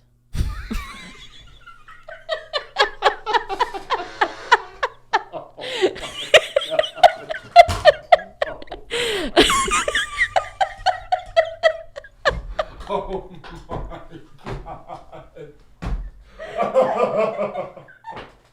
Okay. the court. Wait, I want to hear this. I'm sorry. Okay, so any of the other regrets that I have, I'm sorry if you are a regret. This is the biggest one. I can't. Okay, go ahead. Go ahead. The Harlem Grove. Go ahead. I need to hear this. It's so simple and sweet. I don't like wasting my time talking about this, but the Harlem Globetrotters, they asked me to come out to the court to shoot some balls, and I didn't go. Because you were scared? I was so scared. What did they say? I was like 10, dude. What did they say? He's just like, come on. And I'm like, eh. Really? And he's were you like holding your dad's hand? No. You're just by yourself? I was just standing there. Well, all my family was there, but I wasn't holding anybody's hand. Yeah. And I was actually going to go. And then all of a sudden I just got nervous. Oh. Yeah. And so then he's like, let's go. He tried for a long time, honestly. And then I was just like, no. You started to cry. I did. Oh. I did. That's sad. I drooled because I That's was sad. laughing so hard. Oh my God. That's funny. I would say my biggest regret is not that funny. I will tell you a funny one though. That's just like that. Okay. This isn't my biggest regret. This is my first regret. No, seriously. This is literally my first regret. Let me correct myself. That's not my biggest regret. That's a regret. I asked you what your biggest regret. I don't know what my biggest That's regret what came is. up first. So that's your biggest regret. No. When I talk about, like I said, I don't like dwelling on regrets because there's. That's the one you lay in bed at night. Yes. Like, damn it! If I wish I I got the out Harlem Globetrotters. They would have given me a free T-shirt. No, I don't mean to interrupt. When I talk about my biggest regret, I will come back to this, and I believe I've said it before. If not, here it is. I just don't want to dwell on those because the decisions I've made, it's happened. So Right. how can I dwell on something? There's nothing you can change. Yeah, I can't change that. So how am I dwelling on this? Mm-hmm. I'm not a big regret person. There's moments it's like, well, shit, should have said this. Mm-hmm. Oh, well, like I have to move on. One of the bigger things that people think that I regret and I get asked about a lot are sports. Mm-hmm. They think I love sports. I love basketball. I love volleyball. I really do. I would play them today if I could. But the biggest regret, and I know you and I have talked about this a couple times. Yeah. People have asked me, several people, like more than I thought people would ask me, like, why the heck are you not playing sports in college? Or why didn't you play sports more than what you did? And I made a decision. Mm-hmm. I made the decision. I don't regret it. Yeah. That's good. Excuse me. Sorry. That's good. My decision was I loved something so much and I didn't want to ruin it. And that was my decision and I don't regret it. Yeah. That's good. It would have been fun, Mm-hmm. but at the same time, I'll find other ways to have that fun. See, I think you've uncovered a truth right there. And the truth is that most regrets come from almost not making a decision. Yeah. If you make the decision, how can you be regretful? Sure. You say, I made the decision with the best information that I had at the time, and I made it full-heartedly. Mm-hmm. Most of the regrets that I have is like, damn, I didn't go hard enough. I kind of sat on the sidelines and I didn't make a decision. You know, I didn't go one way or the other. I just kind of sat there, and then life was like, well, bitch, you're going this way, you know, because you didn't choose. Yeah. So Which that's is worse. very true. Oh, it's terrible. It's much better to be like, well, I actually said my life is going this way, and it, you know, went down the wrong path, which makes no sense. There's no fucking wrong path or right path. There's just infinite amount of paths, and you just pick one. Yeah. Good, bad, you learn, you overcome, you fail. There's all kinds of stuff. It's life. It's not I read from left to right. It's a fourth dimensional intergalactic cube tesseract multi-dimensional simulation that you go through. Yeah. And the Terrence McKenna in me is coming out. So anyway, I'm pulling back on that. I got close to the edge. Yeah. No, all I'm saying is if you are okay, like If you want to dwell on your regrets, it's not. It's, what good does it come? The only thing is you go. Here's the only good thing about dwelling on your regrets. And when I say dwell, I mean for a short time. Short time. You go, oh man, that hurts. Yeah. I wish I would have. I wish I wouldn't have. Yeah. Whatever. And then you say, here's the lesson. Yeah. Implement it on the time that I am now. So at 19 years old, I wish I would have done this. I didn't. So I take that. I wish I would have, which is rendered down to I wish I would have taken action. You say, I wish I would have taken action. That's the meta behavior. I'm implementing it onto my, what are you, 29? Yeah. God, you're the hottest 29-year-old in the fucking world. You say, thank you. meow. You say, I am taking the implementation of action and I'm implementing it on my 29-year-old self. What in my life at this very moment, at age 29, as I overlook my life, what are the things that I can take action on right now that I might be sitting on the sidelines so that when I'm 41, 45, 55, 39, I'm 31. 10 years from now. So when I'm 39, I don't go, God damn, I wish I would have. Right. Agreed. And that's the only thing you can do. And that's why, like, there's some decisions that I know that I have made that are not great, but I'll just fix them. Like, that's the thing. Like, that's what the whole process is about. Yeah. And so that's why I don't regret it. It's like, okay, my health issues are bad. I'm fixing them. It's not that I regret trying to get to them sooner, because what is there to regret? I made the decisions already to do what I was doing. I don't regret them. No. And maybe like, but you can learn from them. You could have started them sooner. I'm going to start them now. Who cares? I could have. I'm starting it now. I'm going to work out now. Right. I'm going to eat healthy now. Yes. I understand that. I'm not saying that it had to come to this point. That what happened was the point, the coming to this point happened. You had a wake up call. Yeah. But either way, wake up call or not, I would have changed. We hope so. Yeah. I think I would. I definitely think I would have if this wake up call didn't happen. Excuse me. Maybe. Sometimes the wake up call is what you need. I was ready. I really was. I was ready. Hold on. I was ready before this. Yeah. I really was. I was having a hard time. Right. Depression is hard. I know people deal with it all the time. Depression is really hard. Do you think, is that what you think you had? Is that what you struggled with? Is that what you say that you would have struggled with? Depression and anxiety. You think you had a streak, or I'm trying to not word this in a way that's like demeaning, but what you're saying is that you think you had a streak. What you're saying is that you had a streak of depression and anxiety for the last year. 5 years? Year or two. just the last year? Year or okay, two. so I mean, because I was motivated for a while, and then honestly, something happened. I was gonna say, if you say like, for the past year, I've had a lot. Hold on. It wasn't COVID. Okay, that's what I was gonna say. Is like that. I think is one of the main triggers that initiated everyone's depression, everyone's anxiety. I even struggled with it. I thought, but I was already there. I was already there. So, okay. And I don't disagree with that. In fact, I totally agree with that, is that people can go throughout their life with not addressing these problems. They can like keep the demons at bay. Right. But when the fucking world shuts down. I know. And then you have to actually face it. You are forced to face it. And that's exactly what happened. And I hate to fucking say this, but that is why so many people killed themselves. Because they were forced to face these demons, and they said, I'm not doing it. That's why I didn't kill myself, because I knew there was more. Well, that's good. And I'm glad that you didn't. And I'm not saying that your depression was that bad to where you're going to kill yourself or whatever. It might have felt that way. But man, a lot of people did. A lot of people exited the simulation over 2020. And I remember when COVID started, I remember seeing the fucking thing where it is a pandemic. We are shutting down for 2 weeks. And I tweeted this. I said, we are never going back to normal. Right. This is it. We are done.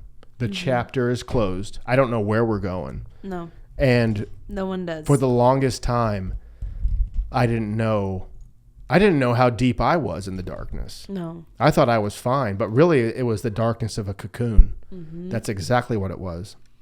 Is that 2020 initiated the cocoon. I started to build the cocoon, just like a little fucking caterpillar does, and he doesn't know what he's doing. He's just, I'm building this cocoon. Mm-hmm. And suddenly it's pitch black, and you're like, where the fuck am I? Right. Where the fuck am I? Yeah. That is what COVID initiated in me. Yeah. And then just recently, and I don't mean to rob the story, because No, you you're were kind fine. of talking You're about fine. your stuff. Everyone has it. I know it. I burst out of that fucking cocoon. Good. I feel it. I remember you told me the other night, like, I can tell the difference. And it's like, Yeah. yes. I'm glad. From Romans, I'm and happy there's for a you. Bible verse in Romans, be transformed by the renewing of your mind. And that is exactly what happened. My mind was renewed. Yeah. I burst forth from this fucking cocoon, was like, who the fuck am I? I am a new being. That's exactly how I felt. Yeah. I mean, I was reinvigorated. I was regenerated, renewed, redeemed. I am on a different level. This is old tools from when I was a high schooler and I was ambitious and I was, I'm going to get the world by the tail and wrap it around and put it in my pocket. But also this real world, experience of, I know kind of how this works. I don't have it down exactly, but I know how it works a little bit more than I did when I was 18. Right. And it all comes together. And now I have a new sword and a new purpose and a new vision. And holy fucking shit, what is going on? I mean, that is literally what level I am awesome. right now. I'm so happy for you. I really am. I really am. It's crazy to see you succumb what you were, because it was hard. Well, it was the dark times. Yeah. Just like And- you, the dark times. You were Right. taken down into the darkness. You just got to be patient with the ones that are still opening their cocoon. I am just professing. I am just Yeah. professing out into the world, saying, "Listen, Yeah. the times might be dark. You might not have a vision for your life. You might not know where you're going. You might not know what the future holds. Right. But what I'm telling you is, It will happen I can see it, if you allow it. and you can keep going. Right. And I promise you, if you keep going, it'll be worth it. I promise." Yeah. I agree. It's I see it. I'm still going through it. So Right. I'm still honestly, I feel like I'm wrapping my cocoon still. Interesting. If anybody thinks that they feel that way right now, I'm wrapping my cocoon. It's kind of interesting. Hold on. Go ahead. Go ahead. No, I'm sorry. I'm sorry. Forgive me, my lady. It's okay. I'm so excited. No, it's okay. I have a lot of energy. You do, and I it's have a lot of great. passion. It's great. It's just for those people that are going through it right now. It is tough. It's is. super tough, Yeah. and just know that this feeling of knowing that you're not alone might not get you through it, because it doesn't get me through it. Knowing that other people are also going through it, it's like, cool, whatever. Mm-hmm. That does not help me. I don't know what helps me. I don't know if it's finding small motivations here and there that helps me get through it, but it's not that somebody else is also going through it. Mm-hmm. That it doesn't make it any worse, but it doesn't help me push, right? So, but what does help me is that you're being open about it, and that I hope that you have somebody. Right now I have Colton, whether he's in his dark times or not. Right now he's in his energy level, this energy surge. He helps me no matter what. And if you don't have that person, I hope you can find that person. I will be that person. Colton can be that person. I know I can be that person, because I'm a very loving person. I don't like going through that either, because Nobody does. I'm going through it now. So But- I understand. I think I'm going to the very tail end of it. Mine are my decisions. Mine are my not understanding where I'm at. And I feel like I talk about this. Colton's going to go to the restroom. I feel like I talk about this every time I'm on the podcast. So I apologize if it's a bit repetitive, because it's not going to stop. you will always have a depression moment, I guess. For me, right now, I'm just trying to understand who I am again. I will keep trying to understand who I am. It's crazy. I just found, let me see if I can pull it up. I just found the first time, or not the first time, but one of my first internship photos at the company I'm at right now. And it just got me thinking, like, holy shit. I was, first off, skinny. And second off, I was just a different person. So how can I compare? If you can see it, it's really cute. Here, I'm really cute. Oh gosh, sorry. I'm really cute. Anyways, it's not about in my personal depression experience. It's just, who the heck am I? Who am I? Like, who am I to say this? Who am I for that? Who am I to do this? Like, there's so many freaking options. I know I'm an artist. I am an artist. But what type of artist? I know I can speak truthfully, but am I confident? I know I can answer certain questions, but am I purposeful? Am I... You unbuttoned. Anyways, so it's very interesting to go through this depression stage, knowing that... Huh? You think you're still in the depression stage? Yeah. I know I am. See, I don't think you are. Nope. I know I am. I don't think you are. May I state my argument for why you're not? Not until after I go pee. Are you going to go pee too? Damn, our bladders are so weak. Well, we had a lot to drink. I didn't think we had that much, but man, when I got up to take a piss, I'm like, whoa. It was a lot. It's only Thursday. I hope you guys are enjoying this podcast. We're having a good old time. I hope you guys have the best Halloween that you have ever had. What are you guys going to be? Some of the things that I thought about being for Halloween this year, I thought about being a Jedi. Thought that was kind of cool. I really wanted to buy a nice lightsaber. I thought about being a Viking. I thought about being a character from Game of Thrones. Really, all your costumes, like... You know, costumes come in and out of style. One of the main styles right now is those inflatable costumes. Like, it doesn't matter what they are. Like, I saw a cow costume that's just all inflatable. I saw a pig. I saw a Pikachu. There's a whole bunch of them. They look hilarious. There's T-Rex, a lot of those inflatable T-Rex ones. They are hilarious costumes, and I really like them. And they come straight off of Amazon. Who would have thought? But honestly, the best costumes to me are cosplay type costumes. Like, if you're on a cosplay level, your costume's gonna be fucking awesome. But I'll tell you the best costume, the best thing I ever dressed up as, and this is like all the kudos to my mom, was a street shark. Dude, I should if I can find a picture, I will edit it in here. But I was a street shark, and I was on rollerblades because I was... Oh, I don't know his name. He was this tiger shark. And my mom made the whole costume because she can sew. It was amazing. It was so cool. And I wore it to the church costume thing. And yeah, Josh was a ninja that year. I remember that very clearly. He was Josh was the ninja. I was a street shark. Good times. Got a lot of good childhood memories. So hope you guys have a good Halloween this year. Are you wrapping it up? No, I ain't wrapping it up. I'm just keeping it going. So anyway, do you want to know why I think you're not in the depression stage anymore? Sure.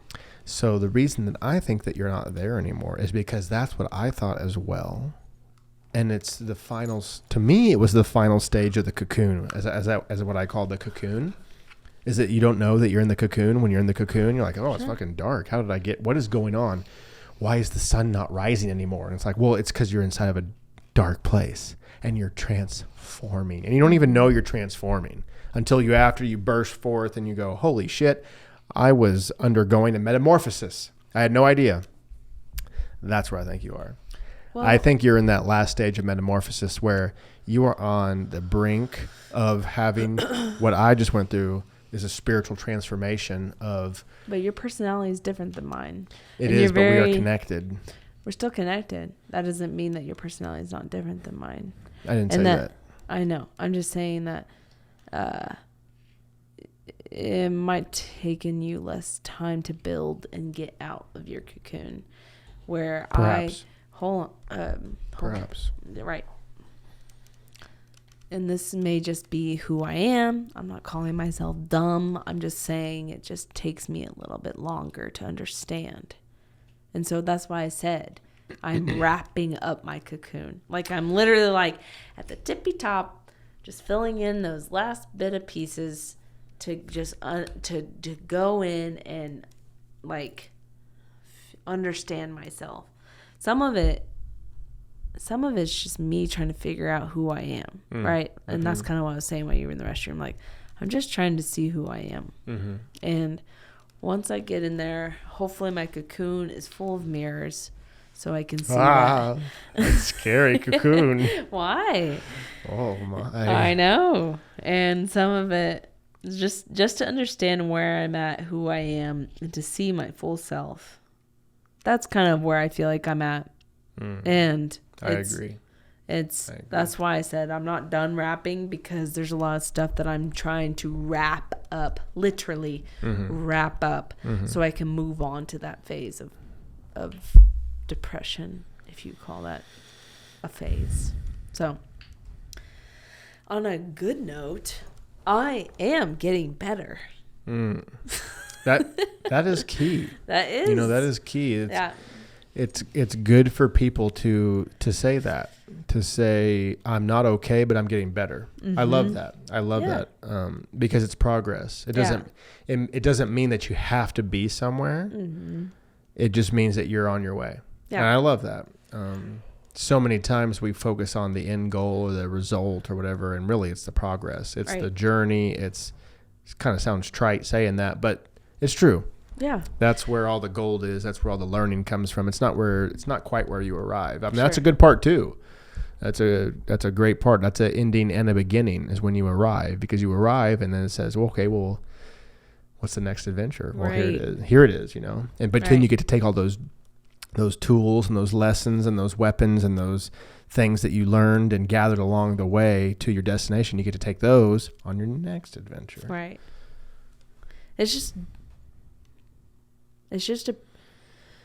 I think what helps me not become worse than what I am, I'm a very appreciative person. Gratitude is very important. And if you don't appreciate where you're at and things you have, I love appreciation. I love gratification. I love it on me and other things. So if you don't do that, for me personally and other personality types like me, I guess, it might be harder to get out of your cocoon, because I appreciate where I'm at. I appreciate my growing pains. I appreciate the people. I appreciate knowing that this is not the end. I appreciate the sunsets. I appreciate the sunrises. I appreciate my home, even though it's not what I want. All the stuff that I'm talking about may not be exactly what I want right now. Right. But I appreciate what I'm in, because it's either one, making me think and acknowledge that, holy shit, I'm not where I want to be. You're not where you want to be. Right. Right. Or making me understand that I am further along than I thought. So there's a bunch of appreciations there. There's several more than that. Those are the top two. Do you think you struggle with that? Thinking that you should be further along? Yes. Yeah. Yeah. I think most millennials do. I am 29. in a house that has a Jack and Jill bedroom, bathroom. Right. You thought you'd have a bigger house. I thought I'd have kids by now. Yeah. I thought I'd have 2 kids by now that are at least 5. One of them's 5. I truly thought that. And I thought I would be mentality-wise further. But I still feel like sometimes I'm just getting out of college.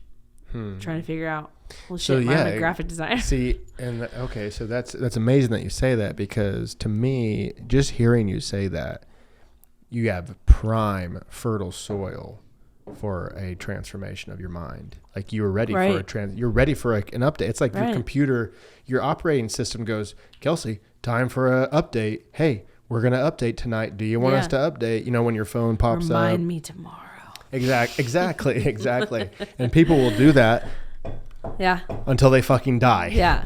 Or you can say, yes, update. But I'm not ready yet. That's what I'm saying. Like I'm wrapping up those last few ends because I know there's a little bit more that I just got to figure out real quick before I just seal myself. You know, it's a bell curve though. It's always a bell curve. So at some point there is a diminishing return. I'm not saying that you're there. I'm not taking my time either. I'm trying to find it. You should take your time. No. It's a very, very potent moment of your life. I'm trying to find that end wrap. Let me say, what I want to call it. When you finish this transformation, and everybody has this opportunity to undergo this. Whether they choose to or they're forced to, they have the opportunity to walk this path and emerge out of this spiritual rebirth. Right. And I don't know. I think it happens multiple times. I think it's kind of a phoenix timeline. You know, they're born as a chick and they grow up into this magnificent, beautiful bird, and at some point they burst into flames, and they're a chick again. And I think you do that multiple times throughout your life. To. I think so. There's no way not to. You have to continually be reborn and die, all the time. You have to look within yourself and say, this thing here was very powerful. It helped me a lot, but I need to let it go. I need to let it burn off me. Jordan Peterson talks about burning off the dead wood. You have to let it burn off you so that the new things can grow. Yeah. And this is the thing, is because the new things will grow, but at some point you got to burn them too. Yeah. And that's very difficult for a lot of people. And it is. I mean, we're figuring it out. Of course it's difficult. We're figuring it out. I'm not the kid laughing at the Texas Chainsaw Massacre movie anymore. But she is in there. That's another weird thought, that she is in there. So it's not that you. I think a lot of people like Happy Halloween. I think a lot of people forget about those people that they still are and carry around with them. They go, "Oh, I'm not a little girl anymore. I shouldn't act that way." Right. Which on some level is true, but some level it's like, don't forget her. She's a wonderful, creative, funny little girl. Like, don't forget her. Oh, I know. She's in there. And so many people suppress it. They say, shut up. We don't need you. Shut up. We're adults. Dude. We get up and go to work. We pay taxes. And it's like, did you see the sunset? I know. You're good at that. But a lot of people aren't. A lot of people forget about those people that are inside them. But that's okay. It takes a second. You need to reconnect with the inner child. They call it the inner child. But they have other priorities. Maybe it's not the sunset. I don't mean I know. Just that, but just reconnecting to your inner child. There's just so many personality types that I can't. That's why I say when I talk about this, it's like, if you are my personality type, which you might not know what that is, but you might also feel what that is as I'm talking about this, then this is how I might relate to you. Mm-hmm. Like, I'm just trying not to group all these different personalities, because you and I are not the same personality. Like, we have similar personalities, right? But we are not the same. Yeah, going through stages of life. But I think the most powerful thing, the most powerful way to convey information or a story or a strategy is just to tell it your way. Yes, but what you don't even have to stress that, like, this might not work for everybody. It's like, this is what worked for me. I know, but I am stressing that because you might not even understand that what you're saying is... There's not much I don't understand.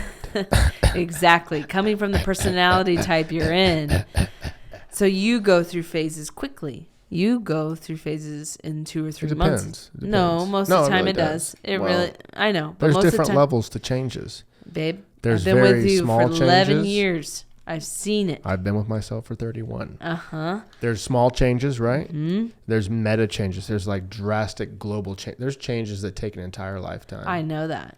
I know. I'm just saying Everybody that. deals with that. Exactly. I'm just saying from my defense of what you're saying that I'm in this over the stage that I'm at.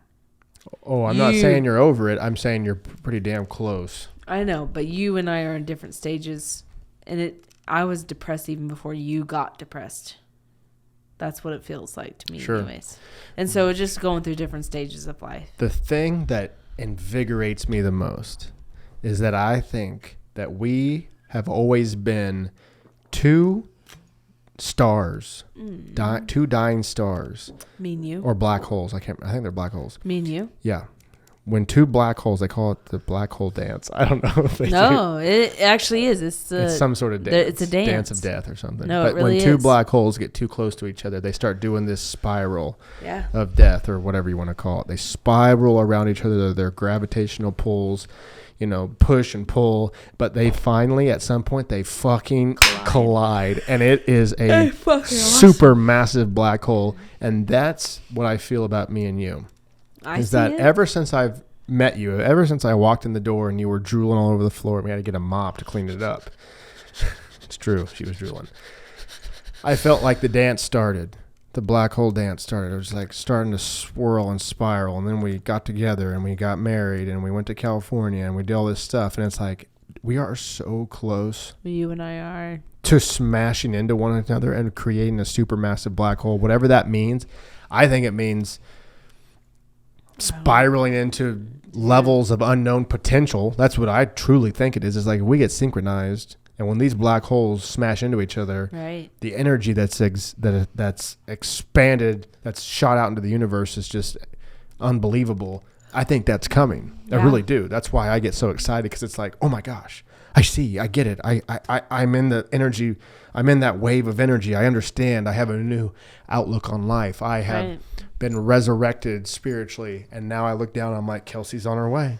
She's coming. on her way to becoming spiritually resurrected Yeah. right along with me. And once these two black holes smash into each other, I don't fucking get the just stay out of my way, like Daffy Duck says. I'm seriously, it's coming. It's coming. I don't know what it is, but it is. Yeah. I think that will continuously happen between you and I. Possibly. No, I think it will. Possibly. I think it will. I think it will too, but the right decisions must be made. That's why you can't regret your decisions, because all decisions are right. Interesting. Because you made them. So how can they be wrong? I like that. But As long as you make a decision. Exactly. That goes back to my point of, as long as you make a decision, I think that's probably the right Yeah. decision. Say, I should have done this. It's like, you didn't. You didn't. You did it, and you're done. Mm-hmm. That's why I can't regret any. Can't That's spend why time regretting things. That's why I talk about a decision that was made when I was 10. Mm-hmm. That was stupid. Harlem Globetrotters. Oh, I didn't get to tell you mine. Oh yeah. Tell me yours. My dumb regret was it is my first regret. It's like the first time I remember feeling this way. Like, yeah. we were at Bass Pro. Oh. And Bass Pro is still cool to this day, but it used to be a lot cooler. And that might have been because I was yay tall and the world was new. It was always awesome. But I do think that they had a little bit more community-driven stuff. Like Disney-driven, almost like a fantasistical. Well, they used to have like 3D That's target word. shooting, like archery. Like Yeah. you could go and you'd watch people shoot archery. I thought that was cool as shit. They used to have bird dog challenges where they had like a huge pool and they would measure how far the dogs would run and jump. They had all kinds of stuff I like think that. they have a lot of those things, but I understand. They might. I don't know. I haven't really seen it as much, but back in the day, it just seemed like so much more things were going on at Bass Pro. Now it just seems like fucking, Sure. like Yeah, I take yeah. my kids. It's like a Chuck E. Cheese or something. I don't know. Oh. I like Bass Pro, but it's just Love Bass it's become normies. When the fucking normies show up, then they fucking ruin everything. They don't know what they're trying to find themselves. Who cares? No, I do, because they Anyways. ruin my shit. They ruin Anyways. Star Wars. The normies show up like it was never cool like Star Wars. It was never cool. to like Star Wars. But then the normies came in. They're like, "Oh, I'm a Star Wars fan. I'm a Star Wars fan." Because then it gets dialed down to the least common denominator, just like Bass Pro, just like the NFL, just like all this fucking PC bullshit. Okay, I'm pulling out. That's not. I gotta tell you the story. Yes. I'm not gonna get all like that, but I am. No. Anyway, so there was a lot of stuff going on at Bass Pro, and I remember there was some fishing boat contest thing going on. They had all these fishing boats, and they had salesmen, and they were talking about them, and you can like get on them and talk about them and all kinds of stuff. Yeah. But there was a giveaway, and they had like a Wheel of Fortune type thing. Yeah. But you had to pick a color. And so I got up there, and the girl's like, "What color do you want?" And I was like, I saw it. I saw the color I wanted. I couldn't fucking remember what it was. I couldn't remember what the color.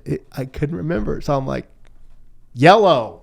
I wanted blue. I wanted blue so bad. I am literally looking at it on the wheel, and I'm like, what is that color? I can't remember. I was so scared to be up there. I couldn't remember the color, and I picked yellow. And I don't remember what won, but I was so pissed off. Like, I wanted blue. Yeah. And it's in there to this day. Don't you hate that? Oh, I picked yellow. Yeah. I said no. Blue. I said no. I wanted blue. Oh, well. Oh, well. Regrets. Regrets. Powerful. Regrets. Yet. If you allow them to control you. Right. Fuck you. Right. Get rid of them. Use them for just kidding. Advancing yourself rather than holding you down. Yeah. Don't hold yourself back. Don't dwell on them. Overcome them, accept them, and move on. Yeah. Accept them, overcome them, and move on. Whatever form, whatever order you want. If you are depressed by those, that's a bummer. My depression is different than that then. But do you think depression is a bad thing?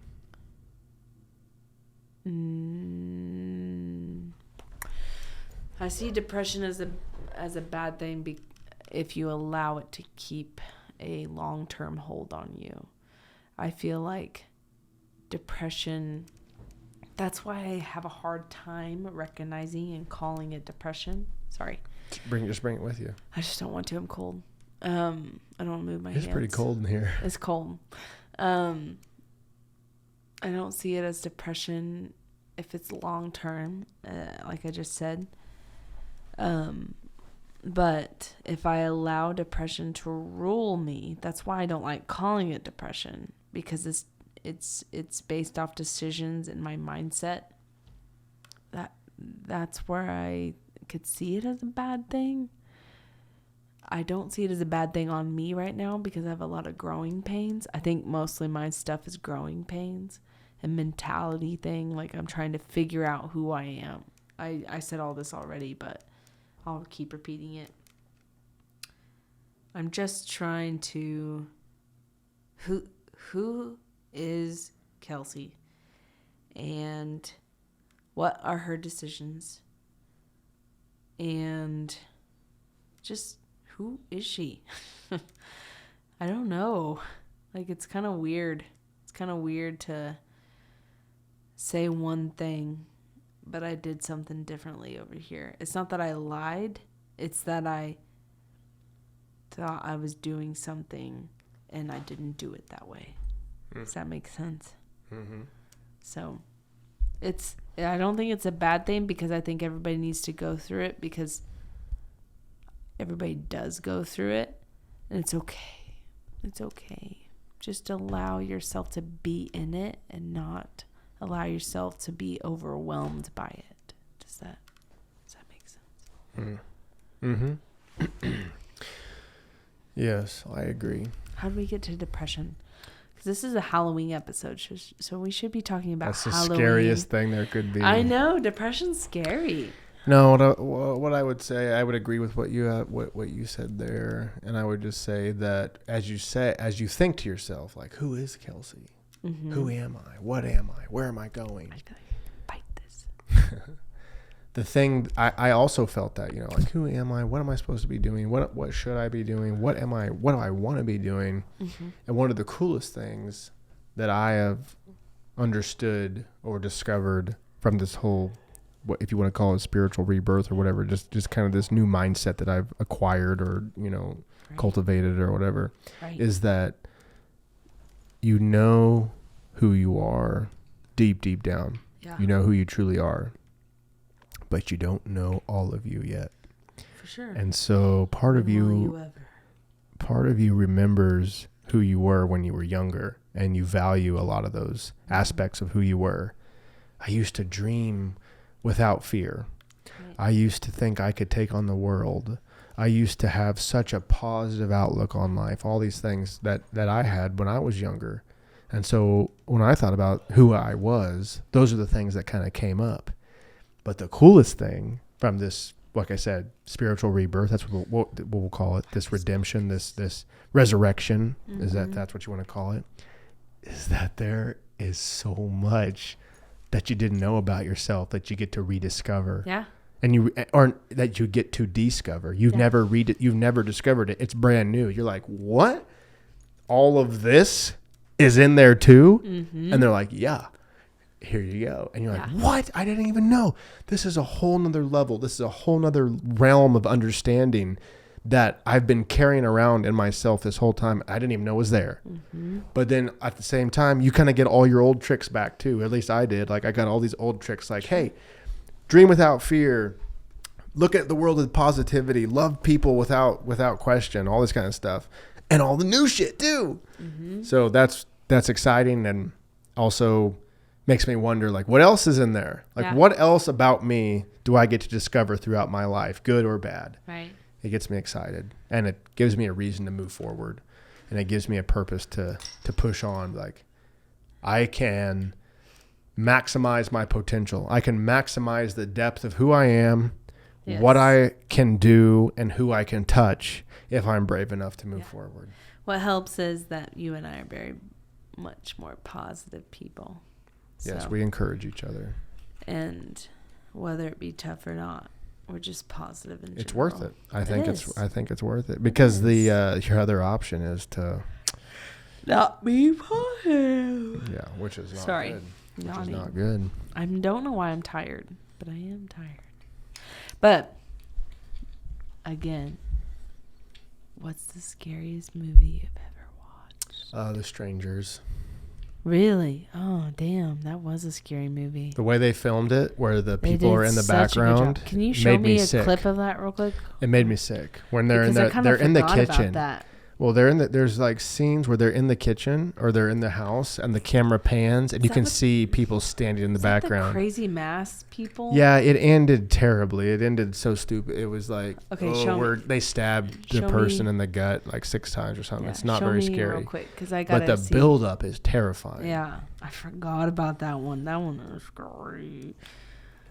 That one's not scary. I actually really liked When Is Strange. Oh yeah, this is fucking this got me, dude. Sorry, this I gotta made watch me this. queasy. Yeah, this made me not feel good. I forgot about this. Is it just a couple? Ooh, Liv Tyler, fucking hot. She was in this? I don't remember.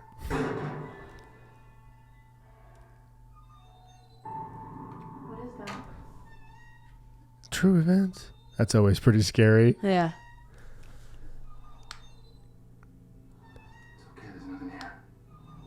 This motherfucker don't have no gun. I'd have fucking 6 guns in that house. We went to a cabin, B&B in the woods. I'm taking the arsenal. Good God. Wait. Yeah. Fuck. See that shit? They're in the house. Liv. That just gives you creeps. That just makes you sick. I forgot about this.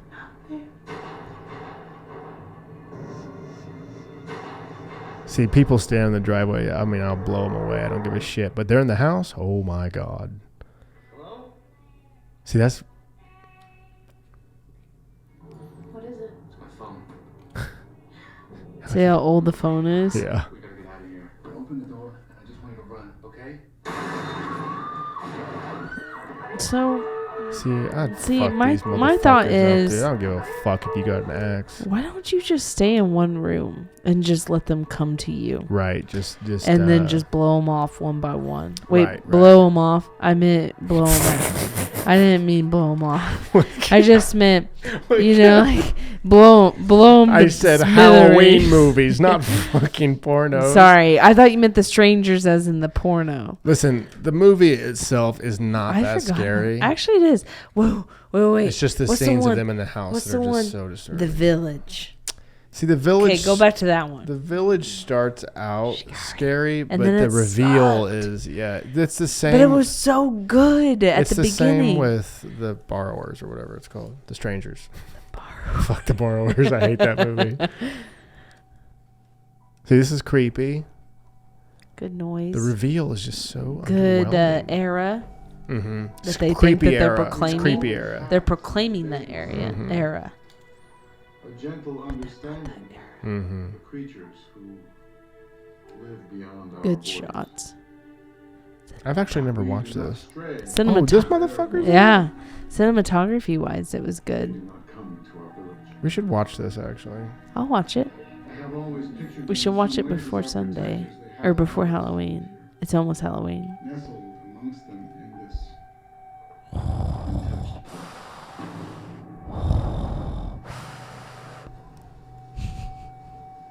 Good cinematography. by the markings we find this morning on our homes. Don't we feel mark. they were warning us. We may question ourselves at moments such as these. Did we make the right decision to settle here? I fear our days Forgot about how crazy this is. are over. What? Was that Walking Phoenix? Yeah.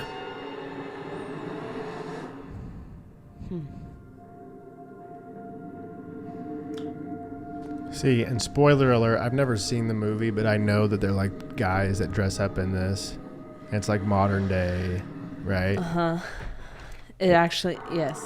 It's modern day. Like they're just keeping these people thinking Yeah. that they're, which is scary. Now that I say it out loud, it's super scary. I thought it was a girl. For some reason, I thought it was It a might be, I girl don't that know. was the main person. Am I wrong?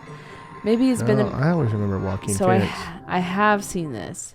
I was just wish that the monsters were real. That would scare me way more. Like They were they don't creepy. even have to explain why They they're were there. creepy. Oh, they're creepy as hell. But I Yeah. just hate that it's like, oh, it's a Yeah. guy. Like, really? It's a fucking Yeah. guy?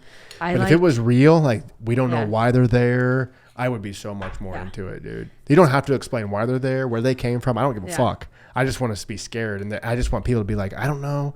It's Yeah. crazy. It's beyond us. It's like it. It was so fucking scary. I haven't watched that, but I know. Go to When a Stranger Calls. That, for some reason, was my thriller movie that I liked back in the day. This is when you made out with all your boyfriends, is when you watched this. Hell no. 1979? No, that one. It was that girl. Oh that my was like the God. it girl of that time. This looks awful. But I think I saw this in theaters with Mackenzie Davis. It was terrifying. Probably because I was that age. I want you driving home along this far, so wait back. Oh, dude. Wow. You would leave that person there. We're so thrilled to find a babysitter in the last minute. Just understand. I was also in love with her. And this house is fucking awesome. She definitely blew the director to get in this movie. Dude, what movies were she? 1800 BC or something? Have you checked the children? No cell phone? What the fuck, girl? See, isn't that crazy? Yeah, Such a weird world. Fuck that world. I like my cell phone. yeah. Bobby? Have you been calling me? Can I speak with the police? Interesting trailer. Dude, The repeating pattern of the phone. Why are you doing this? Not a lot of, that's too, Stop calling me! It's the police. We traced the call. It's coming from inside the house. that's when I freaked out. And then he's in the ceiling. You're basically watching the movie, just so you know. No shit. What? I'm not getting in that water. I'd rather face the dude than face whatever the fuck demon's in that water. Dude, I don't know why I like this movie so much. This is to me. This is definitely a girl horror movie. Like Yeah, girls why? are terrified of guys.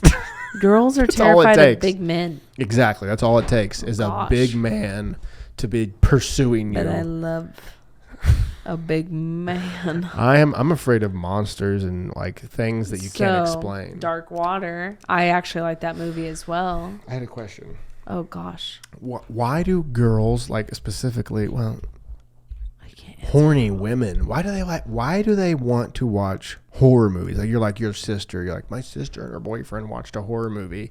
Mackenzie Davis and I don't even know if you want to call it a date, but we went to the theaters one time and it had to be a fucking horror movie. I'm like, don't you want to watch something like this? Well, you can't really say that because I bet most of the time this came out during this time. No, girls do it all the time. Or guys too. Like, why do people want to watch a horror movie, like a scary movie, with their possible sexual encounter? Girl-wise, it's just like, oh my God, I'm scared. Hold my hand and put your arm around me. But like, as a guy, I'm Protect truly me. scared. I'm like, why are we fucking watching this? I'm fucking terrified. Right. So, and then the other thing is, I didn't do that because I was scared of scary movies. That's what I mean. So Like, I can't answer that. I get it. Like, I guess you want to be comforted, and if you're like, Yeah. So one thing is like, I don't know if I read this or heard this somewhere or something, but whenever you go through a life-threatening event with someone, one of the first things you want to do is fuck. Crazy.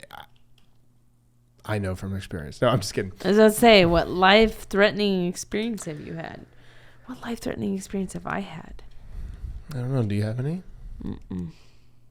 I feel like I've taken Car wrecks, probably close encounters, car wrecks that you could play out. That's not that life-threatening. Well, Nothing that I've had is life-threatening.